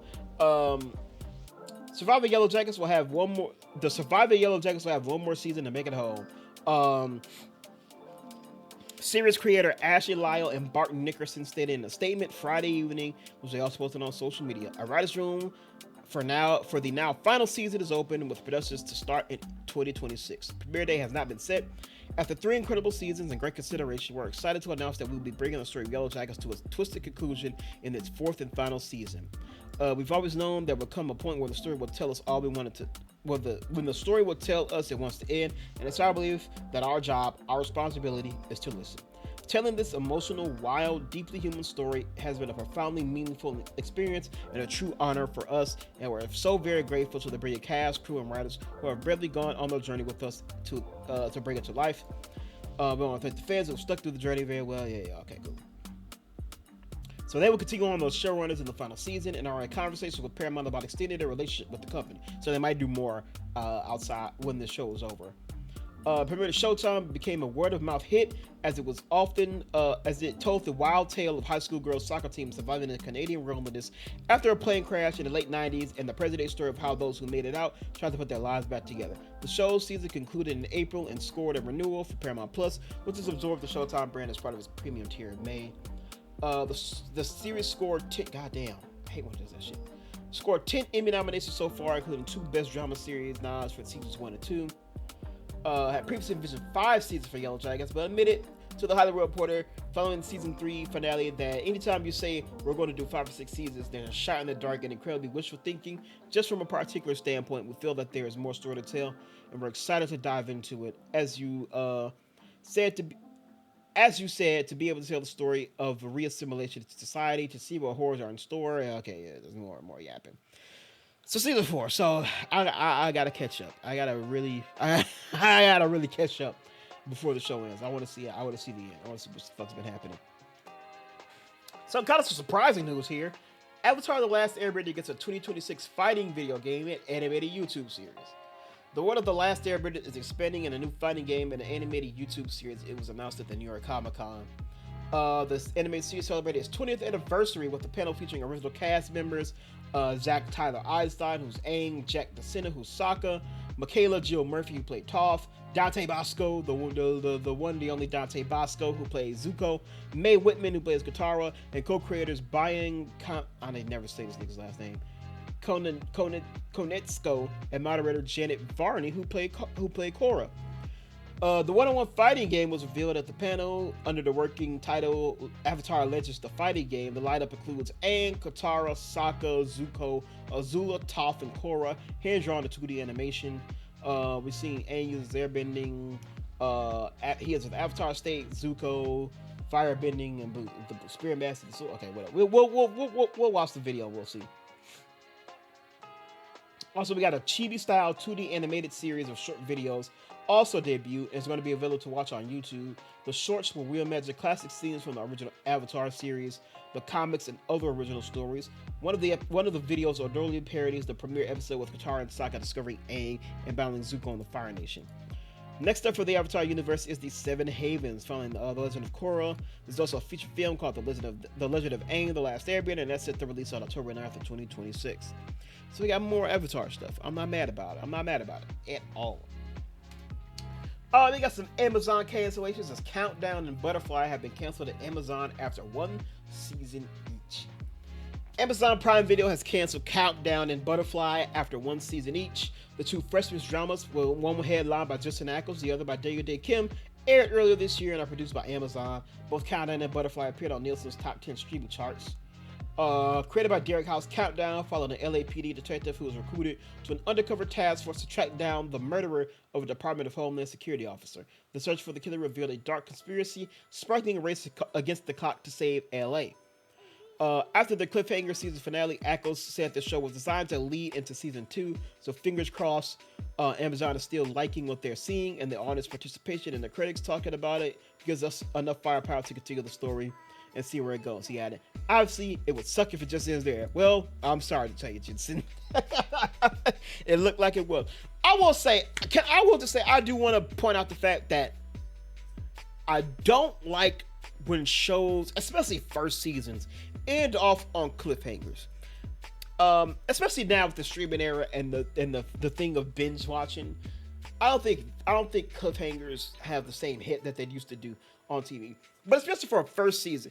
If I will understand if you teased some little small things to possibly expand upon in a next season if you get one. Maybe some characters, maybe some plot lines, some little small details that you hint and kind of showcase to show that there might be something more beyond what you're getting in the first season. That's cool. But if you just straight up end the hook and the final episode of your season on a cliffhanger in the hopes that you get another season, I don't like that, because then you're in situations like this where you do that and then you don't get it. So now not only do you not continue maybe the story you had for multiple seasons, you don't even get to finish the actual goddamn story of the season that you got. And I feel like that's always a dumb thing. Like something like because I see him right here, like Paradise ended on a cliffhanger, but it was a cliffhanger to continue the next part of the story.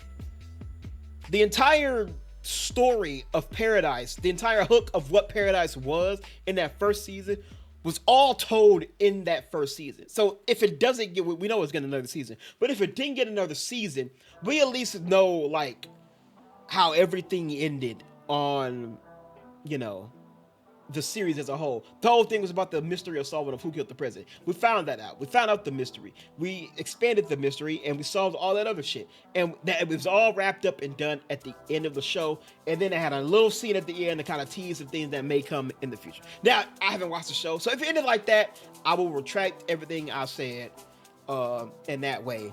But if it went the way I said, I feel like that's never a good way to do it. So this dude didn't like it. Okay, and then created by Steph Shaw and Ken Woodruff, Butterfly follows a former U.S. intelligence agent whose past decisions come back to haunt him and his family. That same person also didn't like this show as well. So there you go. Prime Video recently made decisions on other series too, renewing We Were Liars and overcompensating and canceling Motorheads. The streamer also renewed the crime thriller Ballard and spinoff of Bosch. So yeah, so too bad. But we got more cancellations. Fox cancels animated series The Great North. The news comes after the network revealed their 25-26 slate in May, the show notably missing from its list of programming. Fox canceled its animated series The Great North after 5 seasons on air. The network revealed the decision to end the series on Friday. The news comes after Fox revealed their slate and The Great North was missing. The Great North was hailed from Bob's Burgers executive producer Wendy Molyneux and Lindsay Molyneux Logan, while the series creator Lauren Bochard served as executive producer. Season 5 wrapped up in mid-September. They said that we're so grateful for everything Wendy, Lindsay, Lauren, and the amazing crew put together for The Great North. It's difficult to say goodbye, but we're thankful for 5 hilarious seasons The Great North brought to the iconic animation domination lineup. The show's first long read, The Great North, is an animated series following the Alaskan adventures of the Tobin family as single dad Beef, played by Nick Offerman, does his best to keep his bunch of kids close, especially his only daughter Junie, played by Jenny Slate, whose artistic dreams lead her away from the family fishing boat and into the glamorous world of the local mall. Rounding out the family are Judy's older brother Wolf, played by Will Forte, his wife Honeybee, played by Dulce Sloan, middle brother Ham, played by Paul Rust, and 10-year-old going on 50 little brother Moon, played by Aparna Nanchala.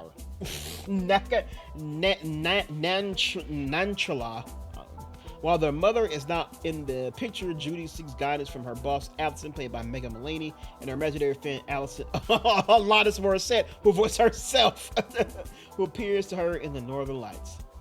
The surgeon executive producer, so yet another canceled animation show in the animation domination lineup. If y'all don't know, the animation domination is the block of adult animated shows that Fox puts on Sunday nights between like 6 and 9, I believe. I think it's either 6 to 9 or 7 to 9. But it comes on like right before the news. And basically it's typically comprised of like 4 shows that typically revolve around it. The Simpsons and Family Guy have been the 2 mainstays. They've been like holding that shit together for like my entire life, I feel like. And typically the other 2, they always had trouble finding the other 2 shows to fill that out. It'd be Futurama, but Futurama has been canceled and revived a bunch of fucking times. American Dad was one in there for a short time before Fox canceled it. They recently brought it back, so we'll see how that goes. The Cleveland Show was in there for a little bit. That got canceled. Bob's Burgers is the only recent one that's actually had the staying power. So now it's Family Guy, Simpsons, and Bob's Burgers. So now they're trying to find, the 4th slot in there. And sadly, The Great North was there.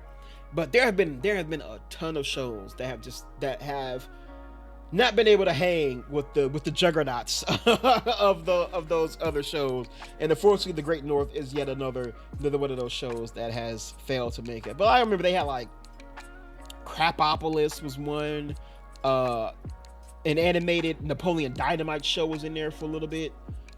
Some show with like Jonah Hill play like a rich kid or some shit. I don't remember, but yeah, there've been a lot of shows. A lot of adult animated shows are trying to put in their time slots that don't make the cut long term. So The Great North is yet another one. All right, and for our final story on TV, Sky buys Peacock and A24's Friday the 13th prequel series, Crystal Lake. Sky has acquired the show, the series Crystal Lake. It will launch it next year. The deal covers the UK and Ireland, and we'll see the series play on Sky on its streaming service now. Crystal Lake is the first project for the Friday the 13th franchise since Marcus Nixon's 2009 reboot movie. God damn, really? Which was the 12th film installment overall. The seminal first slasher movie was released in 1980. The series stars Linda Cardellini, who plays the iconic Pamela Voorhees for Friday the 13th, also starring our William Callett, Daniel Kessler, and Cameron Saggins, and Gwendolyn Sundstrom. The plot is expected to follow Linda Cardellini's Voorhees as a mother who gave up on a singing career to raise a special needs child and takes a dark turn when she loses her son. Thank you. Katie Keenan, a group of directors of acquisitions for Sky UK and Europe. We're excited to bring Crystal Lake the backstoryline to the iconic Friday the 13th franchise. Stepping up the show demonstrates our commitment to bringing our customers the best U.S. drama series and the hottest U.S. studios. So does this mean the shit's only going to air in the UK and Ireland now? I guess so. Sky UK and Europe. Oh, I guess so, maybe. But there you go. So, you know, we might not be getting in the States here anymore, but I don't know. Might be some other ways to get it. You know what I'm talking about. Set sail, brothers and sisters. It's the great pirate era. You know what I'm talking about.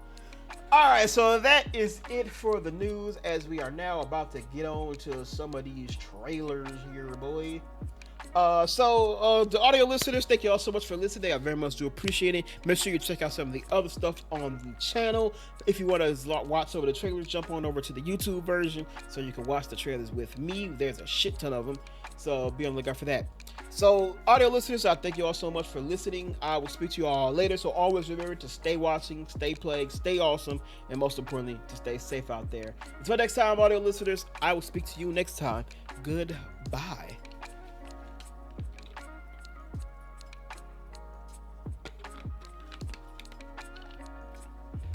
But of course, on the YouTube side, we about to get into some of these trailers. I ain't got to refill my bottle, so we ain't even got to pause. We got a lot of trailers. I got 22 goddamn trailers here. Also, in a very interesting twist, the TV trailers actually fill up quite a bit of these. Again, it's because of New York Comic-Con stuff happening. A lot of the TV stuff, a lot of that comes from that. So that's what we got here. So we got a shit ton of TV trailers. But we got some video games, and we got some movie trailers as well. So we're going to check out all of them. Actually, I am going to pause because I'm hot as hell right now. I'm going to turn my fan on real quick. All right, I'll be right back. Actually, I'm just going to turn it on now. Hold on.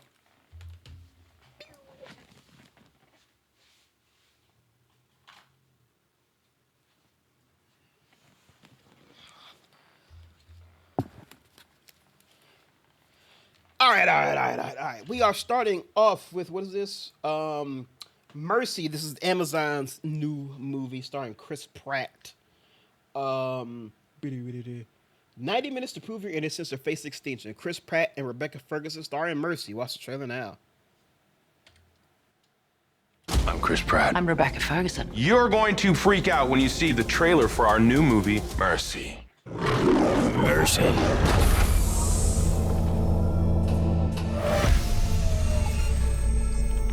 What the? Get me out of this chair. Detective Raven, I'm Judge Maddox, and this is the Mercy Capital Court, a judicial system powered by artificial intelligence. Hold on, just wait. Goddamn wait clankers. With crime rates soaring, lawmakers voted for Mercy.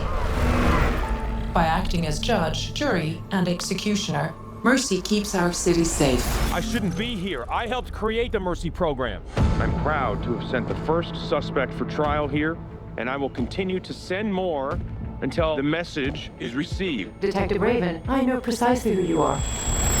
You're before this court today and charged with the murder of your wife. Oh my God. Your guilt must fall below the 92% threshold, or you will be executed in precisely 90 minutes.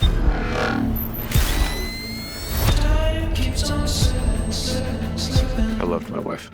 I didn't hurt her. Detective Raven, the city's municipal cloud is at your disposal. Every camera, cell phone, and database. You must gather evidence to exonerate yourself. If you are innocent, prove it. I need to find out who killed my wife. It's a classic crime of passion, Chris. It all points right at you. You don't get the mercy trial unless you're guilty. I didn't hurt Mom, I swear to God. Show me everyone she had contact with. She was seeing someone. How's my guilt looking now? It has risen to 98%. You just provided me with a strong motive of why you murdered her. Good, wow. Thank you for that. Mr. Raven, the clock is ticking. Tell me what Nick was up to. She was stressed about work. She said some chemical went missing. The estimated street value would be in excess of $16 million. Do you honestly think that I killed my... Nigga, am I watching the trailer and am I watching the goddamn movie? They just like, they're just going through the whole goddamn plot process. Also, this is another Amazon movie. I've seen it when I was looking through articles and shit.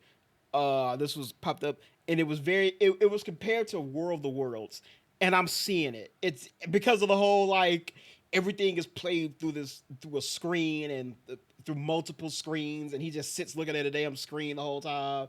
Wife, it's very or were you just programmed wrong? I need to walk the scene. No, I have something here. This is a terrorist's handbook. Get out. Get out of there.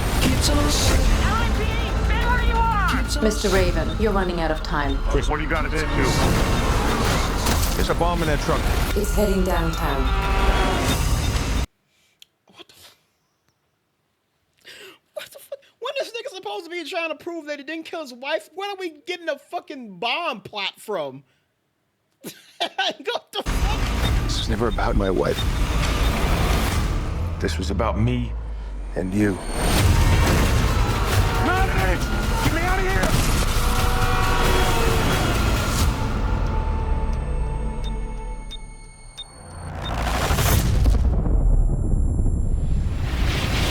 It's coming out in theaters? Oh, it is coming out in theaters. January 23rd. Oh, no wonder. that makes so much sense. Oh shit! For anybody who doesn't know, like January to like March are like typically it has kind of changed with the landscape of all the movies and shit. It has kind of changed, but typically like January to like March are typically viewed as like dead zones for movies. Like it's a time where, like, especially in the Midwest and the East Coast, they're in like the dead set of winter, so nobody's going out to the theaters. It's also right after the holidays, so a lot of people are like kind of recovering from that. So it makes sense. This is an early this makes sense. This is a January movie. It looks like it's a movie you just throw in that schedule. All right. What else we got? In the near future, Chris Pratt, we already seen that. Sarah's trial for accusing his wife. He has 90 minutes to prove his innocence, or the AI judge he wants champion before it determines his fate. We got a goddamn AI judge movies. Goddamn clankers. Telling me if I'm innocent or guilty. All right, next up, we got Predator Badlands, the final trailer for that.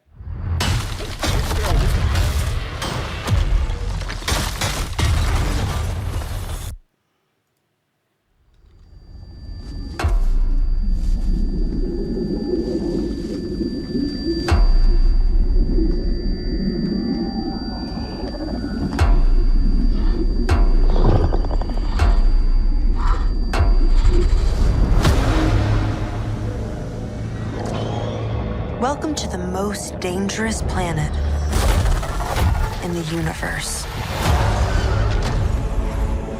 where everything is trying to kill you. I need a hand. You're here to prove yourself. Hunting something that can't be killed.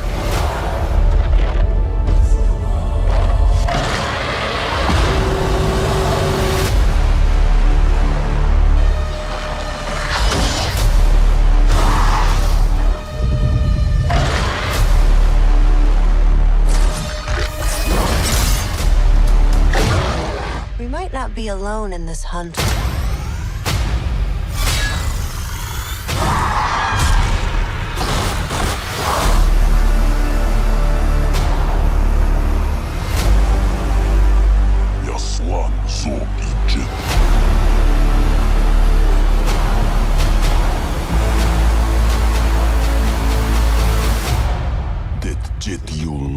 Shush.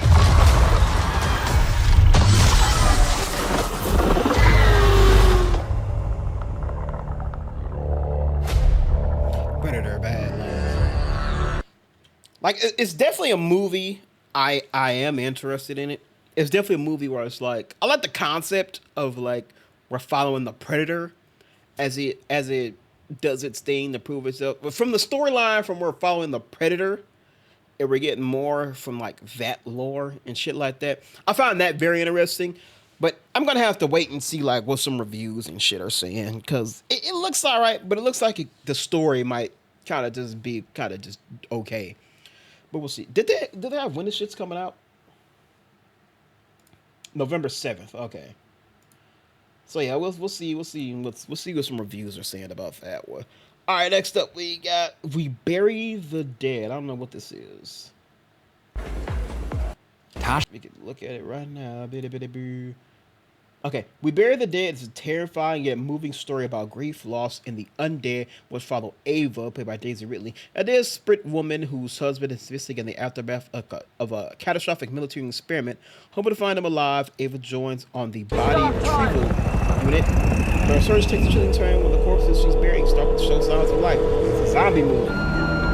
Hey, this is Mitch. Please leave a message, and I'll get right back to you. Please, tell me you're okay. I need you. I love you. In the name of the Father, the Son, and the Holy Spirit. Wake up! Wake up!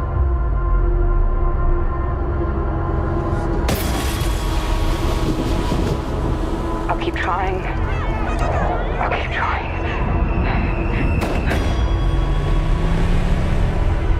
If you find your husband, I hope you understand what that could mean.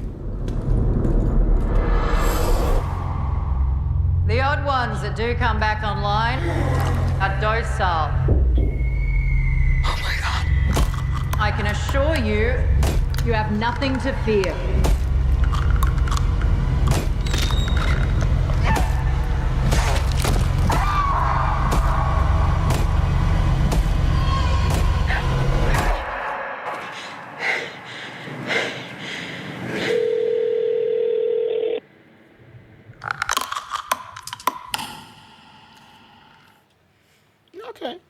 Okay. Looks decent. Was decent. You know, nothing looks like it's gonna be great, but nothing to look like it's gonna be like terrible. You know what I'm saying? All right. Hamnet. We talked about this not too long ago. It won. Goddamn, what did we talk about? It won some award at a film festival, and the award typically acts like a precursor to a Best Picture nomination for the Oscars. And this one, so it looked like this one might be in the running for Best Picture when the Oscars comes around. So this is the official trailer for it. It's about it's the movie about about Shakespeare, I think, right? Yeah, winner of the 2025 TIFF People's Choice Awards. And written and directed by Chloe Zhao, Hamlet tells the powerful story of love and loss that inspired the creation of Shakespeare's timeless masterpiece, Hamlet.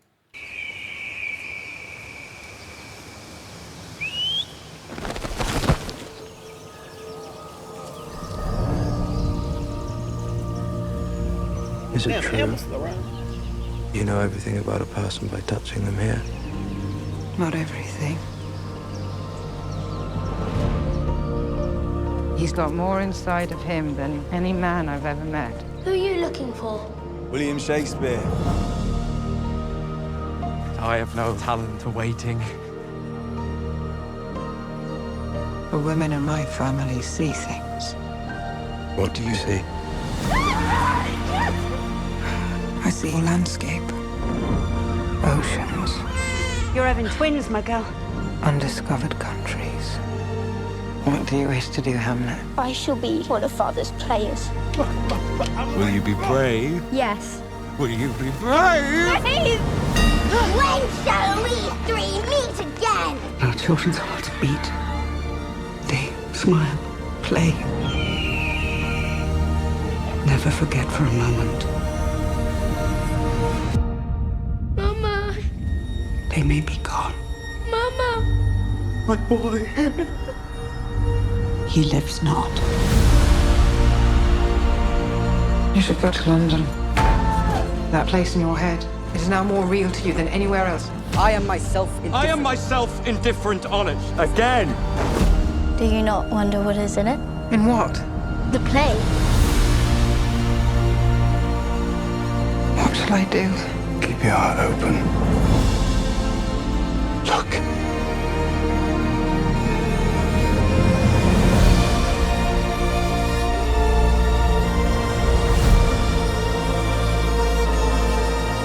To die.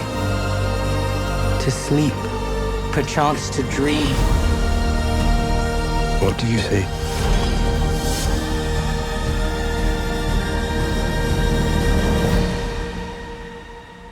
Why? Bye. Why? Bye. Why?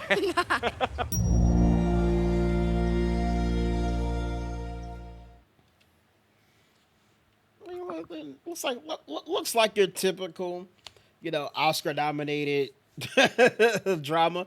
Again, I have a weird thing with drama, especially like pure dramas like this. There aren't movies I typically like flock out to see unless it has some kind of very interesting hook or anything to it. But I could definitely see it's like a movie I'm not interested in, and then the moment I watch it, I just get into the story and shit, and I'm just like immediately into it. So, that's my relationship with dramas like that. So, but yeah, so expect to see that one probably in Oscar contention come January. Next up, we got Die, My Love. Hold on, we should read this before we see him. Drama comedy thriller distributed by Movie starring Robert Pattinson and Jennifer Lawrence. Okay. Witness an intense and visceral portrayal of a woman engulfed by love and madness in Die, My Love in theaters on November 7th. The film follows Grace and her partner Jackson, who have recently moved into an old house deep in the country with ambitions to write the next great American novel. Grace settles into her new environment and the couple welcomes a baby soon after. However, with Jackson frequently and suspiciously absent and the pressures of domestic life starting to weigh on her, Grace begins to unravel, leaving a path of destruction in her wake. It also got we got Lakeith Stanfield on this. Okay. Nick Nolte, Sissy Spacek, and more. Directed by Lindsay Ramsey. Okay. She don't like her eggs all runny. She looks down her nose at money. She gets it on like the Easter bunny. She's my baby, I'm her honey. I'm never gonna let her go. Cheryl mentioned that you're a writer. I don't do that anymore. Stuck for inspiration? I'm stuck between wanting to do something and not wanting to do anything at all. Where are you now? Is everything all right?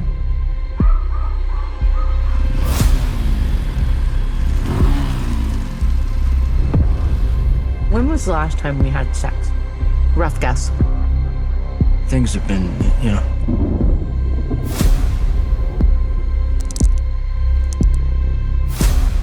Where's your book going, by the way? Main character is about to batter her husband to death with a hammer. Shut up.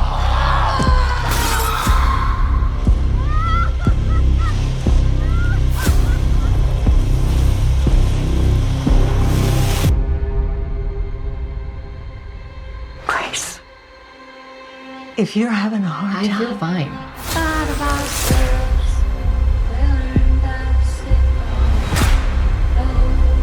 Grace. Grace. Stop it.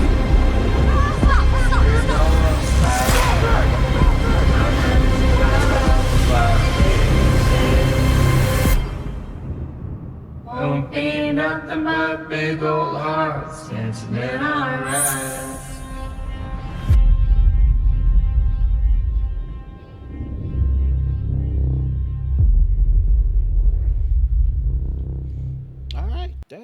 That looks pretty interesting. That actually looks pretty interesting.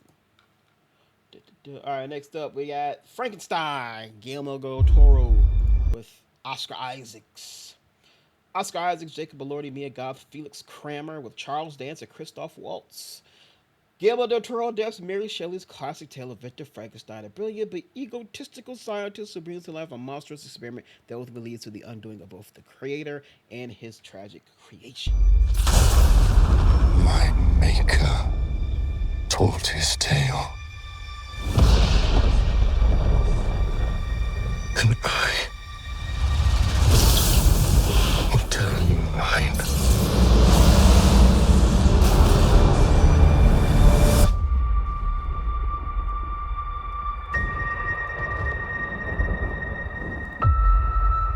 I remember. By the way, I don't know why, but I am a sucker for Frankenstein movies. Memories of different men.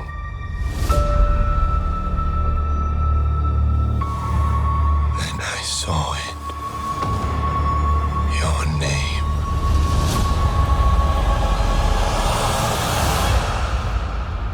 Victor Frankenstein.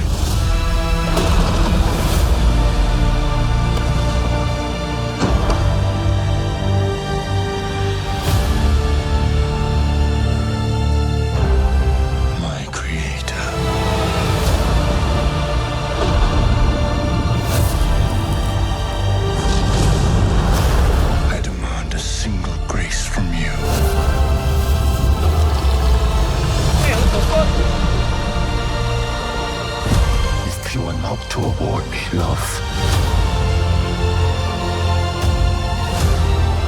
then I will indulge in rage.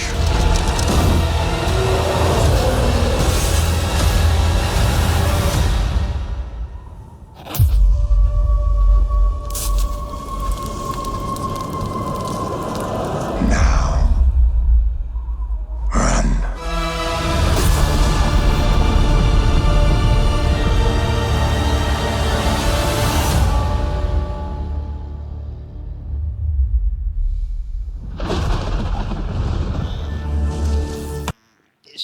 This shit look fire, boy. This shit look good. I can't lie. I didn't say I'm a sucker for Frankenstein movie, but this shit does look good. What did I say? It's in theaters October 17th. That's next fucking week, and then Netflix in November. Can't lie. That shit looks real fucking good, boy. That shit looks real good. All right, might have to go out to the movies next week. All right, that's it for our movie trailers. Now we move to video games. Hey, remember how we just talked about Crystal Lake? And we also talked about how Battlefield is nearly had fucking 300,000 people playing it the fucking moment it launched, and they fucking got nearly fucking 1 million in launch week. Yeah, well, guess what, nigga? Call of Duty Black Ops 6 got fucking Jason in it, boy. It was good. It got fucking Jason in it, boy.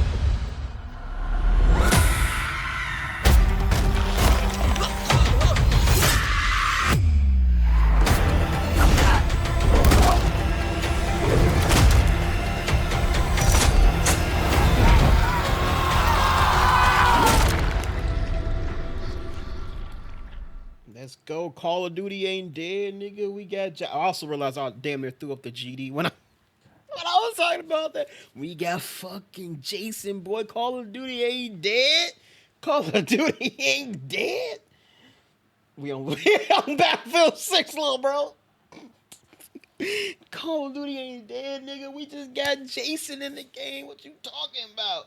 All right. Okay, this is the Avatar fighting game we just talked about that they just revealed.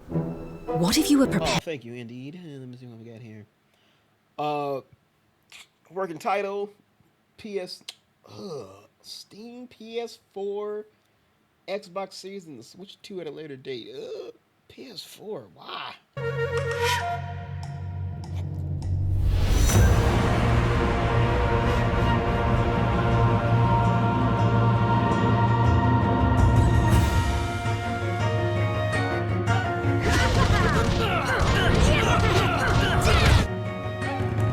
I love the animation style.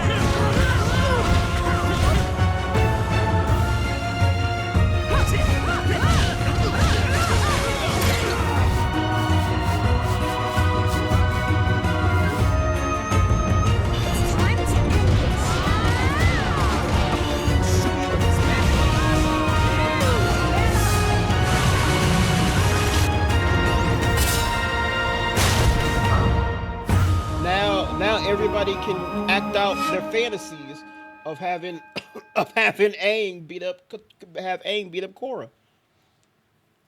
That's a local title. I like the animation style. The animation style was cool. PS4 though, I'm like, ugh. All right, next up we've got Machine Games anniversary update for Indiana Jones and the Great. Here we go.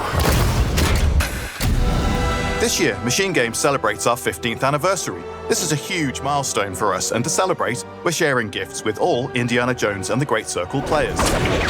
This is a free update and will be available on October the 10th on PlayStation 5. That came out like 2 days ago. On PlayStation 5? Oh, We've been paying close attention to what you've been asking for, and this update will address 3 of your biggest requests. Don't you want to know what this is all about? You're damn right I do. U-Game Plus lets you enjoy the game from the beginning, but with all your collected and unlocked adventure books still available to you.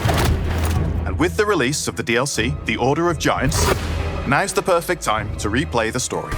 I can't believe you dare to investigate this. To top it all off, you'll discover a brand new ending sequence following the credits. Impressive.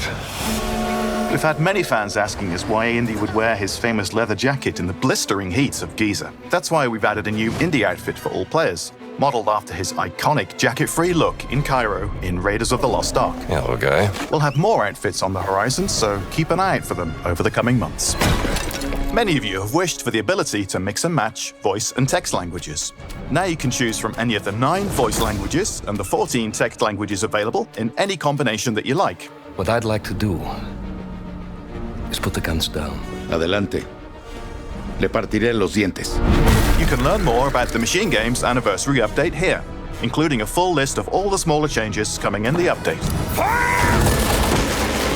Thank you all for helping us make the last 15 years so memorable. We look forward to the next 15.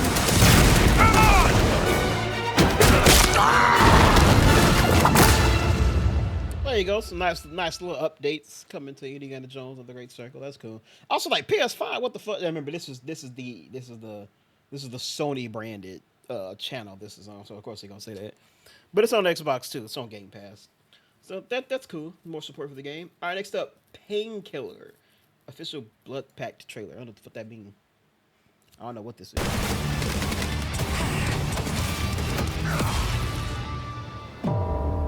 Welcome to Purgatory. Okay, Saber did Space Marine. We have demons, titans, that I really like, and horrors beyond mortal comprehension. And you have friends. FPS co-op shooter. Coordination Co-op shooter against our abominations. Purgatory is our playground, and potentially your graveyard. So be a good team, and we'll enjoy your scream. Do you think you can survive Purgatory? Painkiller unleashes 21st of October. Okay, that's pretty soon. So it's a high-octane action shooter battle across gruesome gothic environments to stop the fallen Asian. Whoa, brother. Whoa, brother. You sure you want to say that? The fallen angel, Azazel invasion of Earth, and earn your salvation. Solo with the bots or an online co-op for up to 3 players. Okay, it's a co-op shooter. Single player, but with co-op. Okay. It says 3 player, but it's 4 characters on here. But I don't know. Okay. Invincible. We got the Cecil trailer.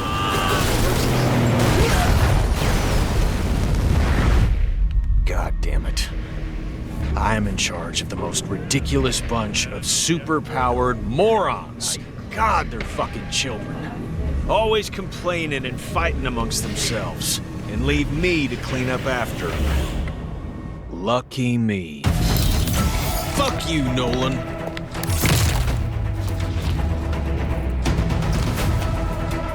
Fuck you, Cecil. Fuck you.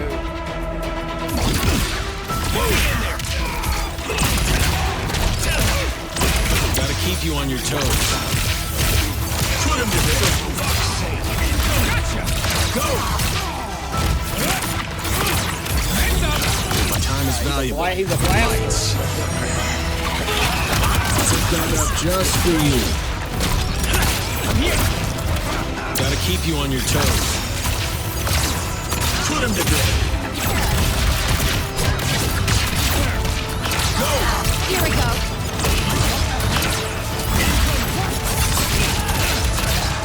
Stop right there. Do it.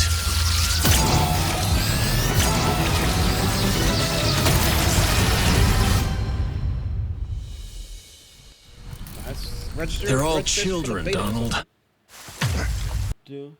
Okay, that was our last video game trailer. Now we got our TV trailers here. We got a lot of these, so get ready, strap in. Start off with the Kingdom of Seven Heavens, which seems like is another Game of Thrones spinoff. A tall tale that became like the new Game of Thrones series, the Kingdom of Seven Kingdoms. Okay, it doesn't say what it is. I'm guessing, if I had to guess, this is probably the damn war that Stark and Baratheon fought in against the Targaryens and the Mad King and shit. I would guess that's probably what this is. I was squire to Sir Arlen of Pennytree since I was a boy. He charged me to be a good knight, to defend the weak and the innocent, and I swore that I would. Are you Baelor Targaryen? No. Then would you move the fuck out of the way? Sorry. What's your name? Sir Duncan the Tall. Never heard of him. Do you know every knight in the Seven Kingdoms, then? The good ones. If you could bring me to Ashford, I could squire for you, sir. Rob me, and I'll hunt you down with dogs. You don't have dogs! I'll get some. Where? Oh! Boys, stop gaping. See to my horse. I'm not a stable boy, my lord. Not clever enough. I know I'm just a hedge knight, This thing look like eggs. sometimes I think there could be more.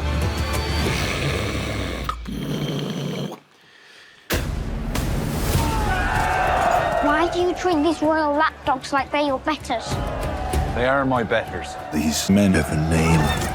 I'm trading. What chance do I have? I have no chance. Falling star brings luck to those who see it. So the luck is ours alone?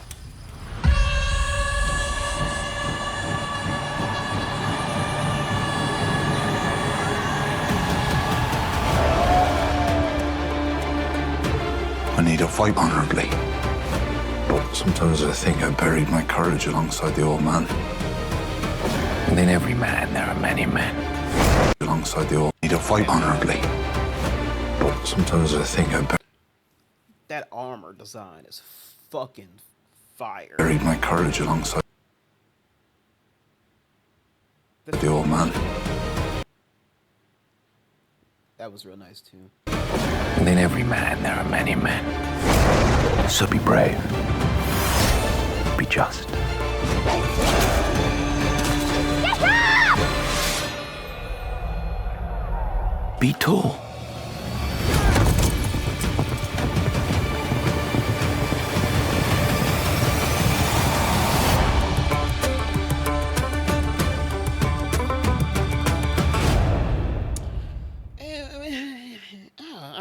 I don't know, man.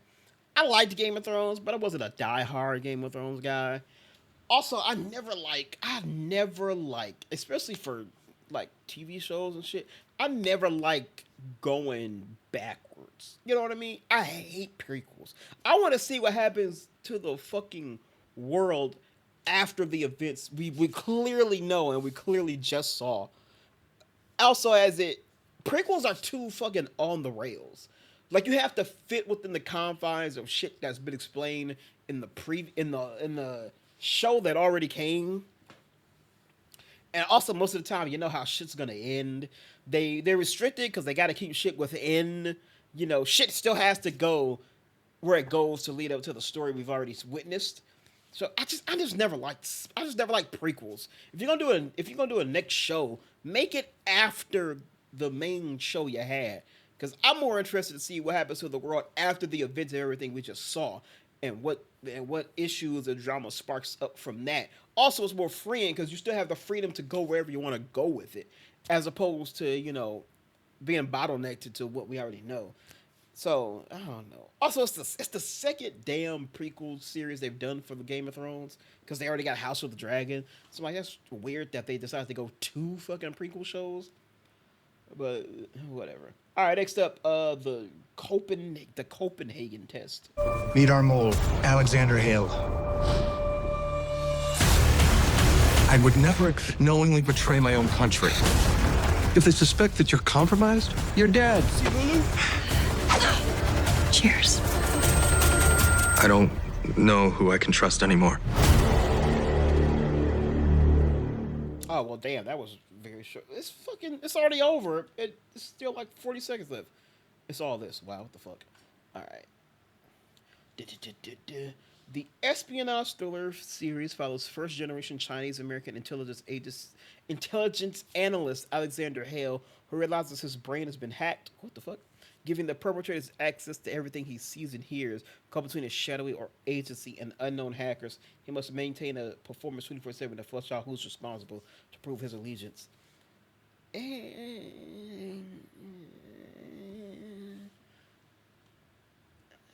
mean, the teaser was very short. The synopsis don't sound that interesting to me. The maintain a performance 24/7 sounds kind of interesting. You know, when he finds out they in his head, so now he has to act like he don't know. But I don't know. Well, let's see. The Vince Staples Show, Season 2. I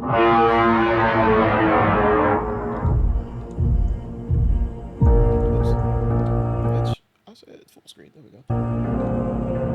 You know what? I ain't even think about all the responsibility you got. I'm sure there's a lot of stress on you. First, the swap meet situation. Then, Uncle James. I don't even think I stopped to ask you how you feeling. Hello? Whoa, Joshua fit the battle of Jericho, Jericho, Jericho. Vince. Vincent? Vince who? Vincent Staples. My son is famous, okay? Okay. You ain't shit. Be careful what you say about my son. Watch out, nephew. I'm about to cut this fool. Protect yourself, nephew. Everybody not making it out of here alive. Hell no.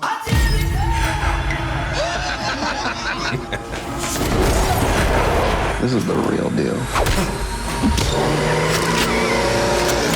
You good? I've been going through some things. I was wondering if we could take a picture. Of course, man. Sick, thanks, King. I love your show. When is season 2 happening?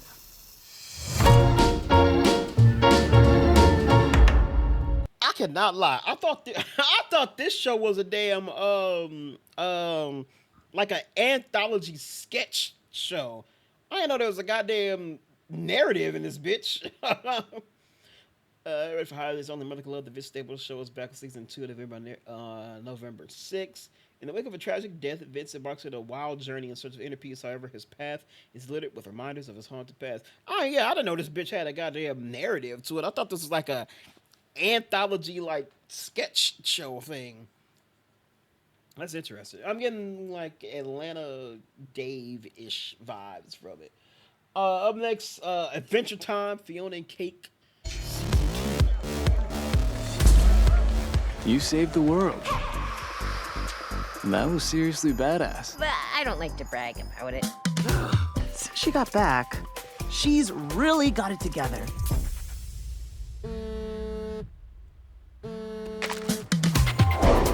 The simpletons of this city might love you for now, but deep down you know you're a true loser. Come on, Keek. We got a mission. Who are you? You've told him our secret! Something catastrophic could happen! Like what? I need to help my friends. I'm supposed to be a hero. Girl, just follow your heart. That's fairy tale woohoo! I don't know how yet, but I'm gonna fix this.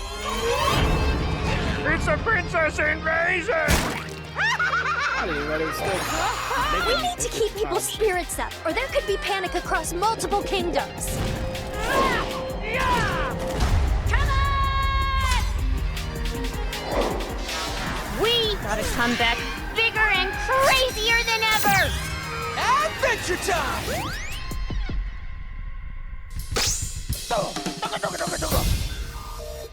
It's in a couple weeks. Really. All right, and not my cup of tea, but you know, whatever. I know Adventure Time is fucking massive. Star Trek Starfleet Academy. The Starfleet Academy trailer starts now. Thank you for telling me that, trailer. I really needed to know that. What's that one? Right there. Right there. One day, when we have our own ship, we are going to go visit Earth first. That's right. Bye-bye, Mommy! I love you! Mama?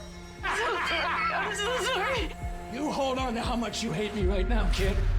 It'll Paul keep you Giamatti? warm at night. Find him! Portal breach. Caleb, I've been looking for you every single day for the last 15 years. Come with me to Starfleet Academy. The Federation will help you find your mother. That thing is taking us to the school? That is the school. Where the fuck do I know her from?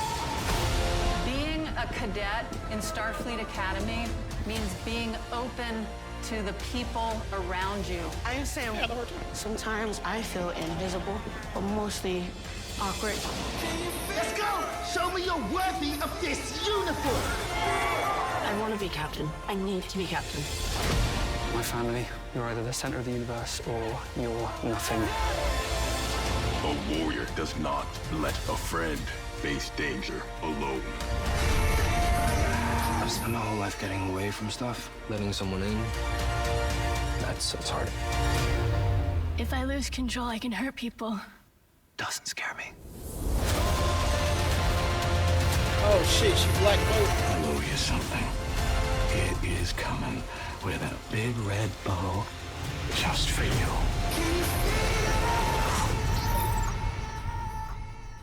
Is anybody listening? Man, why does everything have to be a full-on lesson in this place? Because it's a school, Caleb.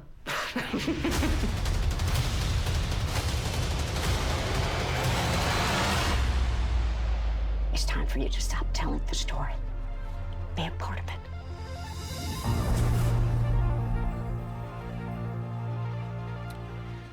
You know, looks good. Kind of, kind of. Trailer was edited kind of with the music and shit. A little cheesy, a little bit. A little CW kind of vibes to it, but it looks good though. This thrilling new chapter follows a fresh class of cadets as they train under the watchful, demanding eyes of Starfleet's finest. Together, they'll face the highs and lows of Academy life, forging unbreakable friendships, clashing explosive rivalries, experiencing first loves, and stepping into their identity as the next generation of Starfleet officers. When a mysterious enemy threatens both the Academy and the Federation itself, these cadets must rise up to the challenge or risk losing everything they fought to become. Yeah, it definitely sounds like that. Where's that one chick's name? What the fuck do I know her from? Holly Hunter. What the fuck do I know her from? Is that her who is a captain, a chancellor of Starfleet? I think that is her. Where do I know her from? 13 Incredibles 2. Is it Batman vs. Super? It is Batman vs. She was the judge in that, right? I think that is where I know her from. Okay. Yeah, like I said, it looks good. Production looks very good, but it's kind of cheesy. It's very very CW, fucking Disney kind of. Oh, it says right there. They say it right. Finally, a Star Trek CW show. Star Trek High School Musical. Oh, okay. I thought that would feel the way. Yeah, it felt kind of very teen drama heavy, very CW tween MTV kind of vibes from it. It looks good. The production design is immaculate though. All right, next up we've got the Bat Fam official trailer, which I know before I get into it is a show that is it's a children's show, so I know that. On the streets of Gotham It's geared City, to kids. he's Batman. But at home, Selena, Hey, which one of Batman these a screams goatee? fun? he's Dad? I swear cleaning up Gotham was easier. This game night is going to be a great way to welcome all the new members of the family. What do you think about the new digs, Flame? Whoa, I'm excited too, but what's the language? Oops, sorry I'm late. Not a fan. Not a fan of the animation style. Hey, this P kind of looks like Alfred. Oh, biscuits. Uncle Alfred! Careful, Alicia. We've got a tight schedule today. Bruce, sometimes not planning fun is fun. And other times it unleashes deadly paradimensional demons. Alfred, we need you in here. Batman, this is the second robbery you've thwarted in as many weeks. Crime is back in Gotham. What are you after? Oh no, we're busted. justice will be served. Killer Croc, Clayface, Mad Hatter, and Livewire? It's just got serious. That Family voice sounds a little style. familiar, I'd hug too. you, but... We should stop the invasion first. Bedhead, green check. Destroy mode activate. You, over here, you mess with one of us, you mess with all of us. Time to make a cool Batman entrance. Really, Claire? It's not that bad. Not that bad. We leveled a building. Believe it or not, I've done way worse. I've been meaning to talk to you guys about the whole bat in front of everything. Bat flip, bat hug. Leave bat to me. It's kind of played out. That's your bat opinion. That's your bad opinion. It's actually kind of funny. I feel like it's one of those shows where like they could have went with like a whole original idea and been fine, but I'm gonna scroll to the comments here a little bit. I feel like it's clearly gonna face quite a bit of backlash because it's a bat. They're going off the Batman thing, but doing something completely outside the realm of Batman, their own little thing.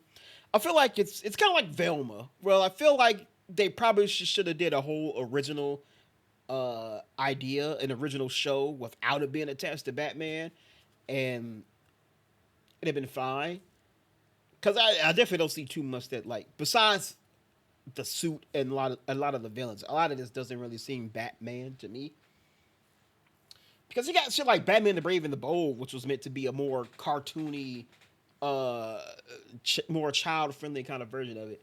This feels like I feel like this could have been just something completely in its own thing and didn't need any of this shit.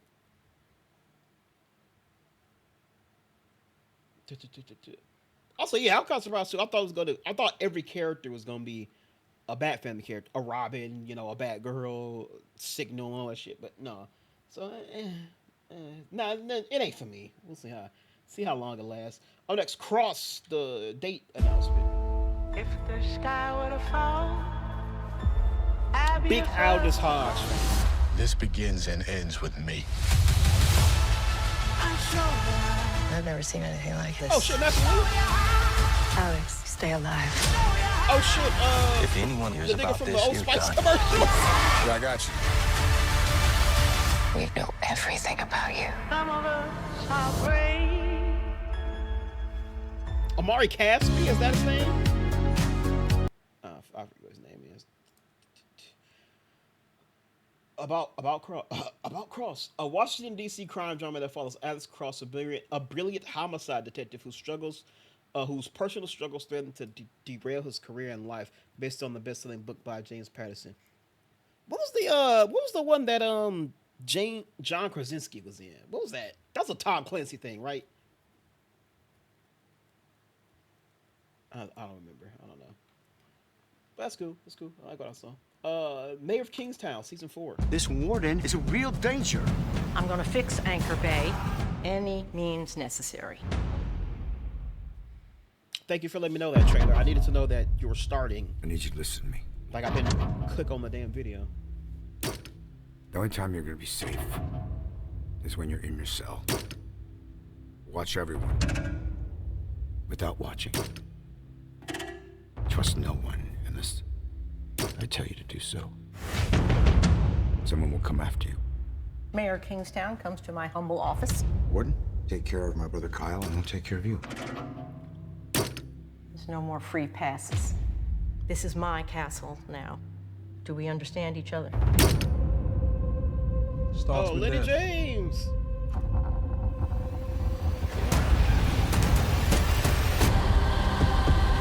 Mayor of Kingstown. King of Detroit. You're about to have a plague of outsiders descend on your town. It's already started. A gift to my enterprising young brother. What you expect in return? Partnership. Time to bring your hammer down. Anything that happens to my brother in your prison, I'll make sure happens to you. McCluskey pulls Damn, no strings in my like prison. Every man's got their breaking point, Mike. You cut, I bleed. You hurt, I avenge. Damn, bars. Added to the beat shit, too. Let me tell you this. There's gonna be consequences. Mayor of Kingstown. New season streaming October 26th on Paramount Plus. Okay. Don't watch it, but I will admit that shit looks pretty damn interesting. I will not lie. Damn, ain't even let me go back and see the motherfucking. Can I read the synopsis on that shit? This warden. There ain't nothing to read. Okay. New forces converge on Kingstown to fill the power vacuum left in the Russians' wake, compelling Mike McCluskey to fight to protect his own town. McCluskey. What the fuck is that from Tropic Thunder? What's that? Oh, the Mighty Nine. I'm excited for this. This is Critical Role's second the animated series of their second campaign. They already have a show out, The Legend of Vox Machina. That's about their first one. Critical Role is a bunch of voice actors and shit that play Dungeons and Dragons, blown up in like the last 10 years and shit. So now it's like a major brand now.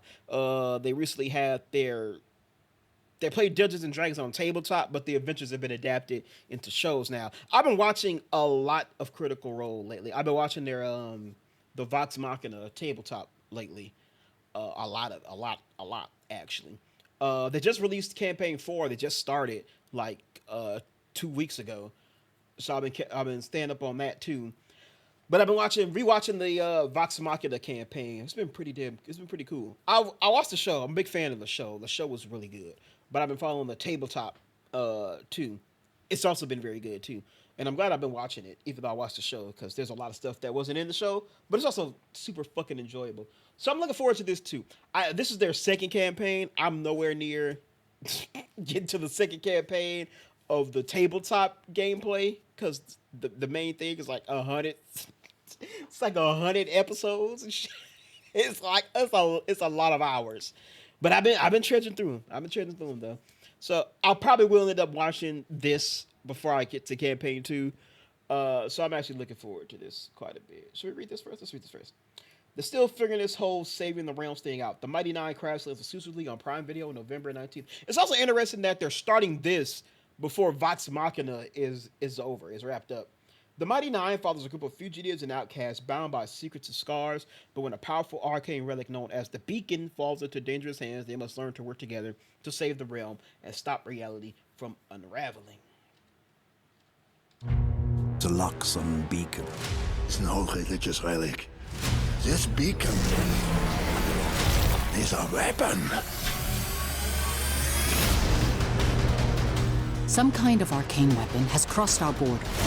War is coming, and you're our only hope of stopping it. You got the wrong people. We've got a homeless wizard, an inebriated goblin, Bottoms up! a shipwrecked sailor, a cocky ringmaster, a temperamental monk, and chaos incarnate. Do you want to be my... Face it, we're nobodies. That's what makes you so dangerous. They'll never see you coming.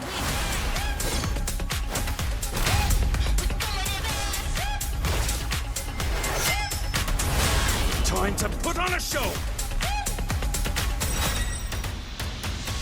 Did you actually think you could escape your past? Shared purpose, shared pain, but mostly shared strength. What do we do? What we do best. Make terrible choices.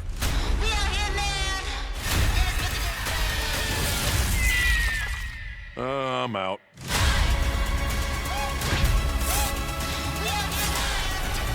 This group is wild. We are the Mighty Nine. But there's only 6 of you. Yes, but 6 and 9 go so well together.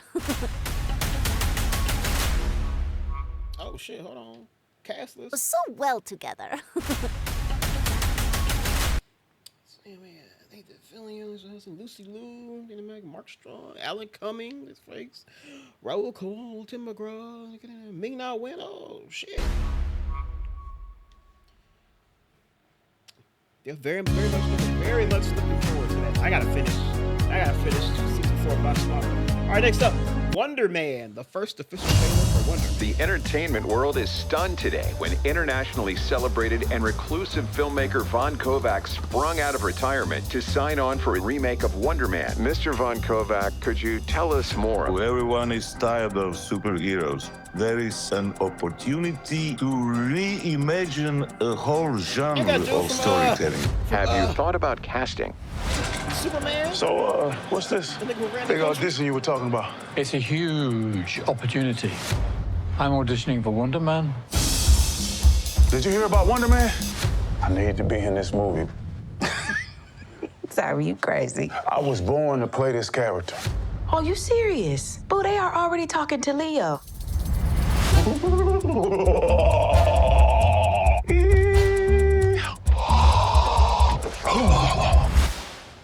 You just gotta go out there and crush it.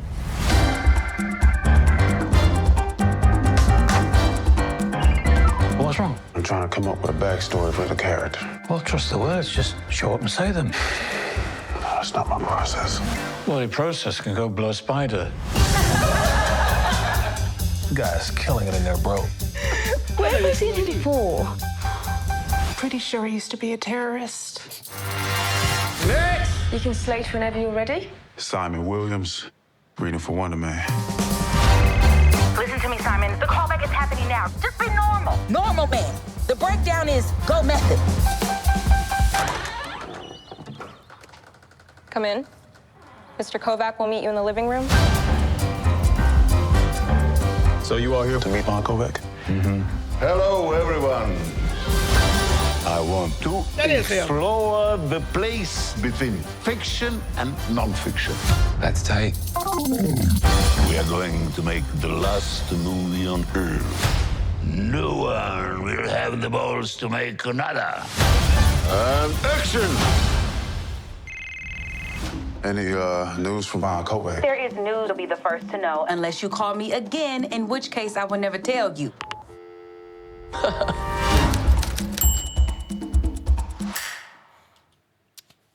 I can't lie, I kind of dig it. It's very different. Like nothing in that show anything that it's like a superhero movie. This looks like just some kind of like meta comedy shit, and I kind of dig it. Not saying it's gonna be good. We don't want to know that until the show actually debuts. But this shit actually, all I'm looking for from all at this point is something unique and different. And this right now from the eye test is really looking at this nigga dropped Dr. President of Moravia, that nigga went straight to a whole other universe. Black Manta, he was Black Manta, wasn't he? Damn, I forgot about that. Damn. It looks really good though. I'm not gonna lie. It looks really good. It looks different. It looks unique, which is what I've said multiple times. It's what I'm looking for from a Marvel movie right now. I need something different. I need something unique. I need something that justifies its existence in a franchise that's been going for damn near 20 years now. I need something different, something new. I'm digging it. Not saying it's going to be good, but it's at least looking pretty cool. And we got season 4 of Invincible up next. I think this is our last one. Please tell me you're not going to eat that. Huh? No, of course not. I'm just taking in the ambiance. Ambiance? Yeah. I got to keep all this. Said no one ever. How dare you? Why are we here, Mark? Okay, 2 reasons. 1, it's the place where I tell everyone when I'm gonna be back in action, right? And 2, because I'm starving, since I just like single-handedly saved the Earth twice in the last 2 weeks. Hey, don't. Can you believe people used to complain that I could never win a fight? What people? You know. I really don't. He did get his ass whooped a lot. What was that? My fans. Your what? My fans, okay? What fans? But they sure don't say that anymore, because first, I sent all those other me's packing. Get out of here, you handsome guys, I said. And then when they didn't leave, I threw their thick, muscly buns right off my planet. I'm pretty sure everyone else did that. There were like 30 of us out there. And then I beat up Angstrom. Find a dimension where you're not a loser, I said, except that doesn't exist. I really don't think you said that. And then, this is the big one. This guy, I'm pointing at me, this guy kicked Conquest's ass. You remember that? It was. Boom. Could have hurt too. But did you? I mean, did you? Yeah. I mean, also turns out he was just very lonely. Oh my God. That factored in a little bit. He was missing all his skin, Mark. I wonder how that happened. You don't fight with your skin, Eve. Come on. Well, while you've been busy taking all the credit, some of us have been busy getting ready for what's next. Busy doing what? Well, busy writing, designing, hey, storyboarding, whoa, hey, voice acting, stop, no, stop, posing. cut. That's my thing. Only I get to handle those. Like you handled Conquest? He was very strong for an old man. Okay, then. Finish it off. Finish off what? Whatever this is that we're doing. This is my first time. I can't believe you let Alan and Cecil do this before me. Right, okay, can you do the card now? Do the card now! Is it supposed to be blank? This kind of stuff, it's not really... Eve, maybe you could... You're so lucky we're dating now. Hey, could you make me a new burger too, please? Extra cheese with the pickles. Maybe 1 pickle. You know, that Mohawk version of you is looking better and better. Wow, look at that. Check out the date. It's so soon. Get those Where's Season 5 William memes ready. Or don't, actually. I mean, enough is enough, am I right? Seriously, though, get excited. Season 4 is nuts. Hey, maybe you win another fight. Yeah, or 2. Or all of them. Maybe I win all the fights. Also, because I seen him teased right there. Writing, designing. Thrag. I have not read the comics, but I have heard inklings that this nigga could be a I don't know if he's a bad guy or a good guy. I'm getting the inclination he's a bad guy because I've been hearing like some shit like he's a fucking problem. Like we thought, like I'm getting the inclination of like we thought Conquest was bad, but then like this nigga's like there's like a step up. So I don't know. It was also announced that Lee Pace is going to be voicing him next season, so we got him coming next season. Was there ready for what's next? Busy doing what? Well, busy. Exterior space, Earth from orbit, slowly turning. For a few beats, pieces of broken metal drift past in the foreground. Sparking circuit boards, a whip-like tentacle to something. Bits of thick steel armor, a claw with razor-sharp, I'm guessing claws, or nails, or well, it wouldn't be a claw with razor-sharp claws. That don't make sense. Wider, it's the remains of a large interstellar something monster. defeated. Holes torn into metallic body, ripped free. A few drops of frozen blood lead to Mark floating. Middle of the debris, costume torn up. Yeah, that sounds like Mark. Cuts on his body, nose bleeding, whatever that thing it was. It put up quite a fight. I think that's it. Mark's got metallic casts on his broken leg, arm, and probably other arm. All still healing from his fight with Conquest last season. He's not dead, is he? Mark jerks awake, glances around frantically, unaware. Until he realizes the fight's over and he won.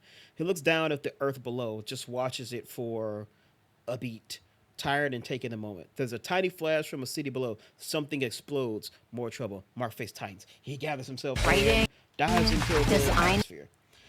So, Invincible Season 4 is coming in March of next year. Super excited. Y'all know I love Invincible. And we will be doing it. I just watched when it comes out, and I watched the whole thing. Hopefully faster than I'm getting through. Fucking Marvel Zombies is 4 episodes, and I still need to watch episodes 3 and 4. Progressing a little bit with Peacemaker. I ain't even started Alien Earth just yet. It's too much shit going on, man. It's too many games to play, too much shit to watch. But anywho, that is it for this episode of News Drop with that trailer, with the trailers over and done with. I hope I have informed you on some good stuff. I hope some things interested you. What do you think about all the Xbox shit going on? Are you excited for Mortal Kombat 2? Lady Gaga joining Devil Wears Prada. Are you excited for all the Oceans shit we might be getting in 2026? I have 2 movies filming at the same time. Yeah, you upset with what's his name? Glenn Israel leaving Halo Studios. What you think is gonna happen with the Mindseye developers and Build a Rocket Boy? All that shit that's going on. You pissed off like me that they canceled a fucking Civil War Assassin's Creed? Because that shit did it fucking annoy me. Let me know down in the comments below. I gotta go to the bathroom, so I'm gonna wrap this up by saying thank you all so much for watching. I very much appreciate it. Check out some of the other stuff I got on the channel. And until next time, always remember to stay watching, to stay play, to stay awesome, and most importantly, please stay safe out there. All right. Until next time, I will see you all later. Good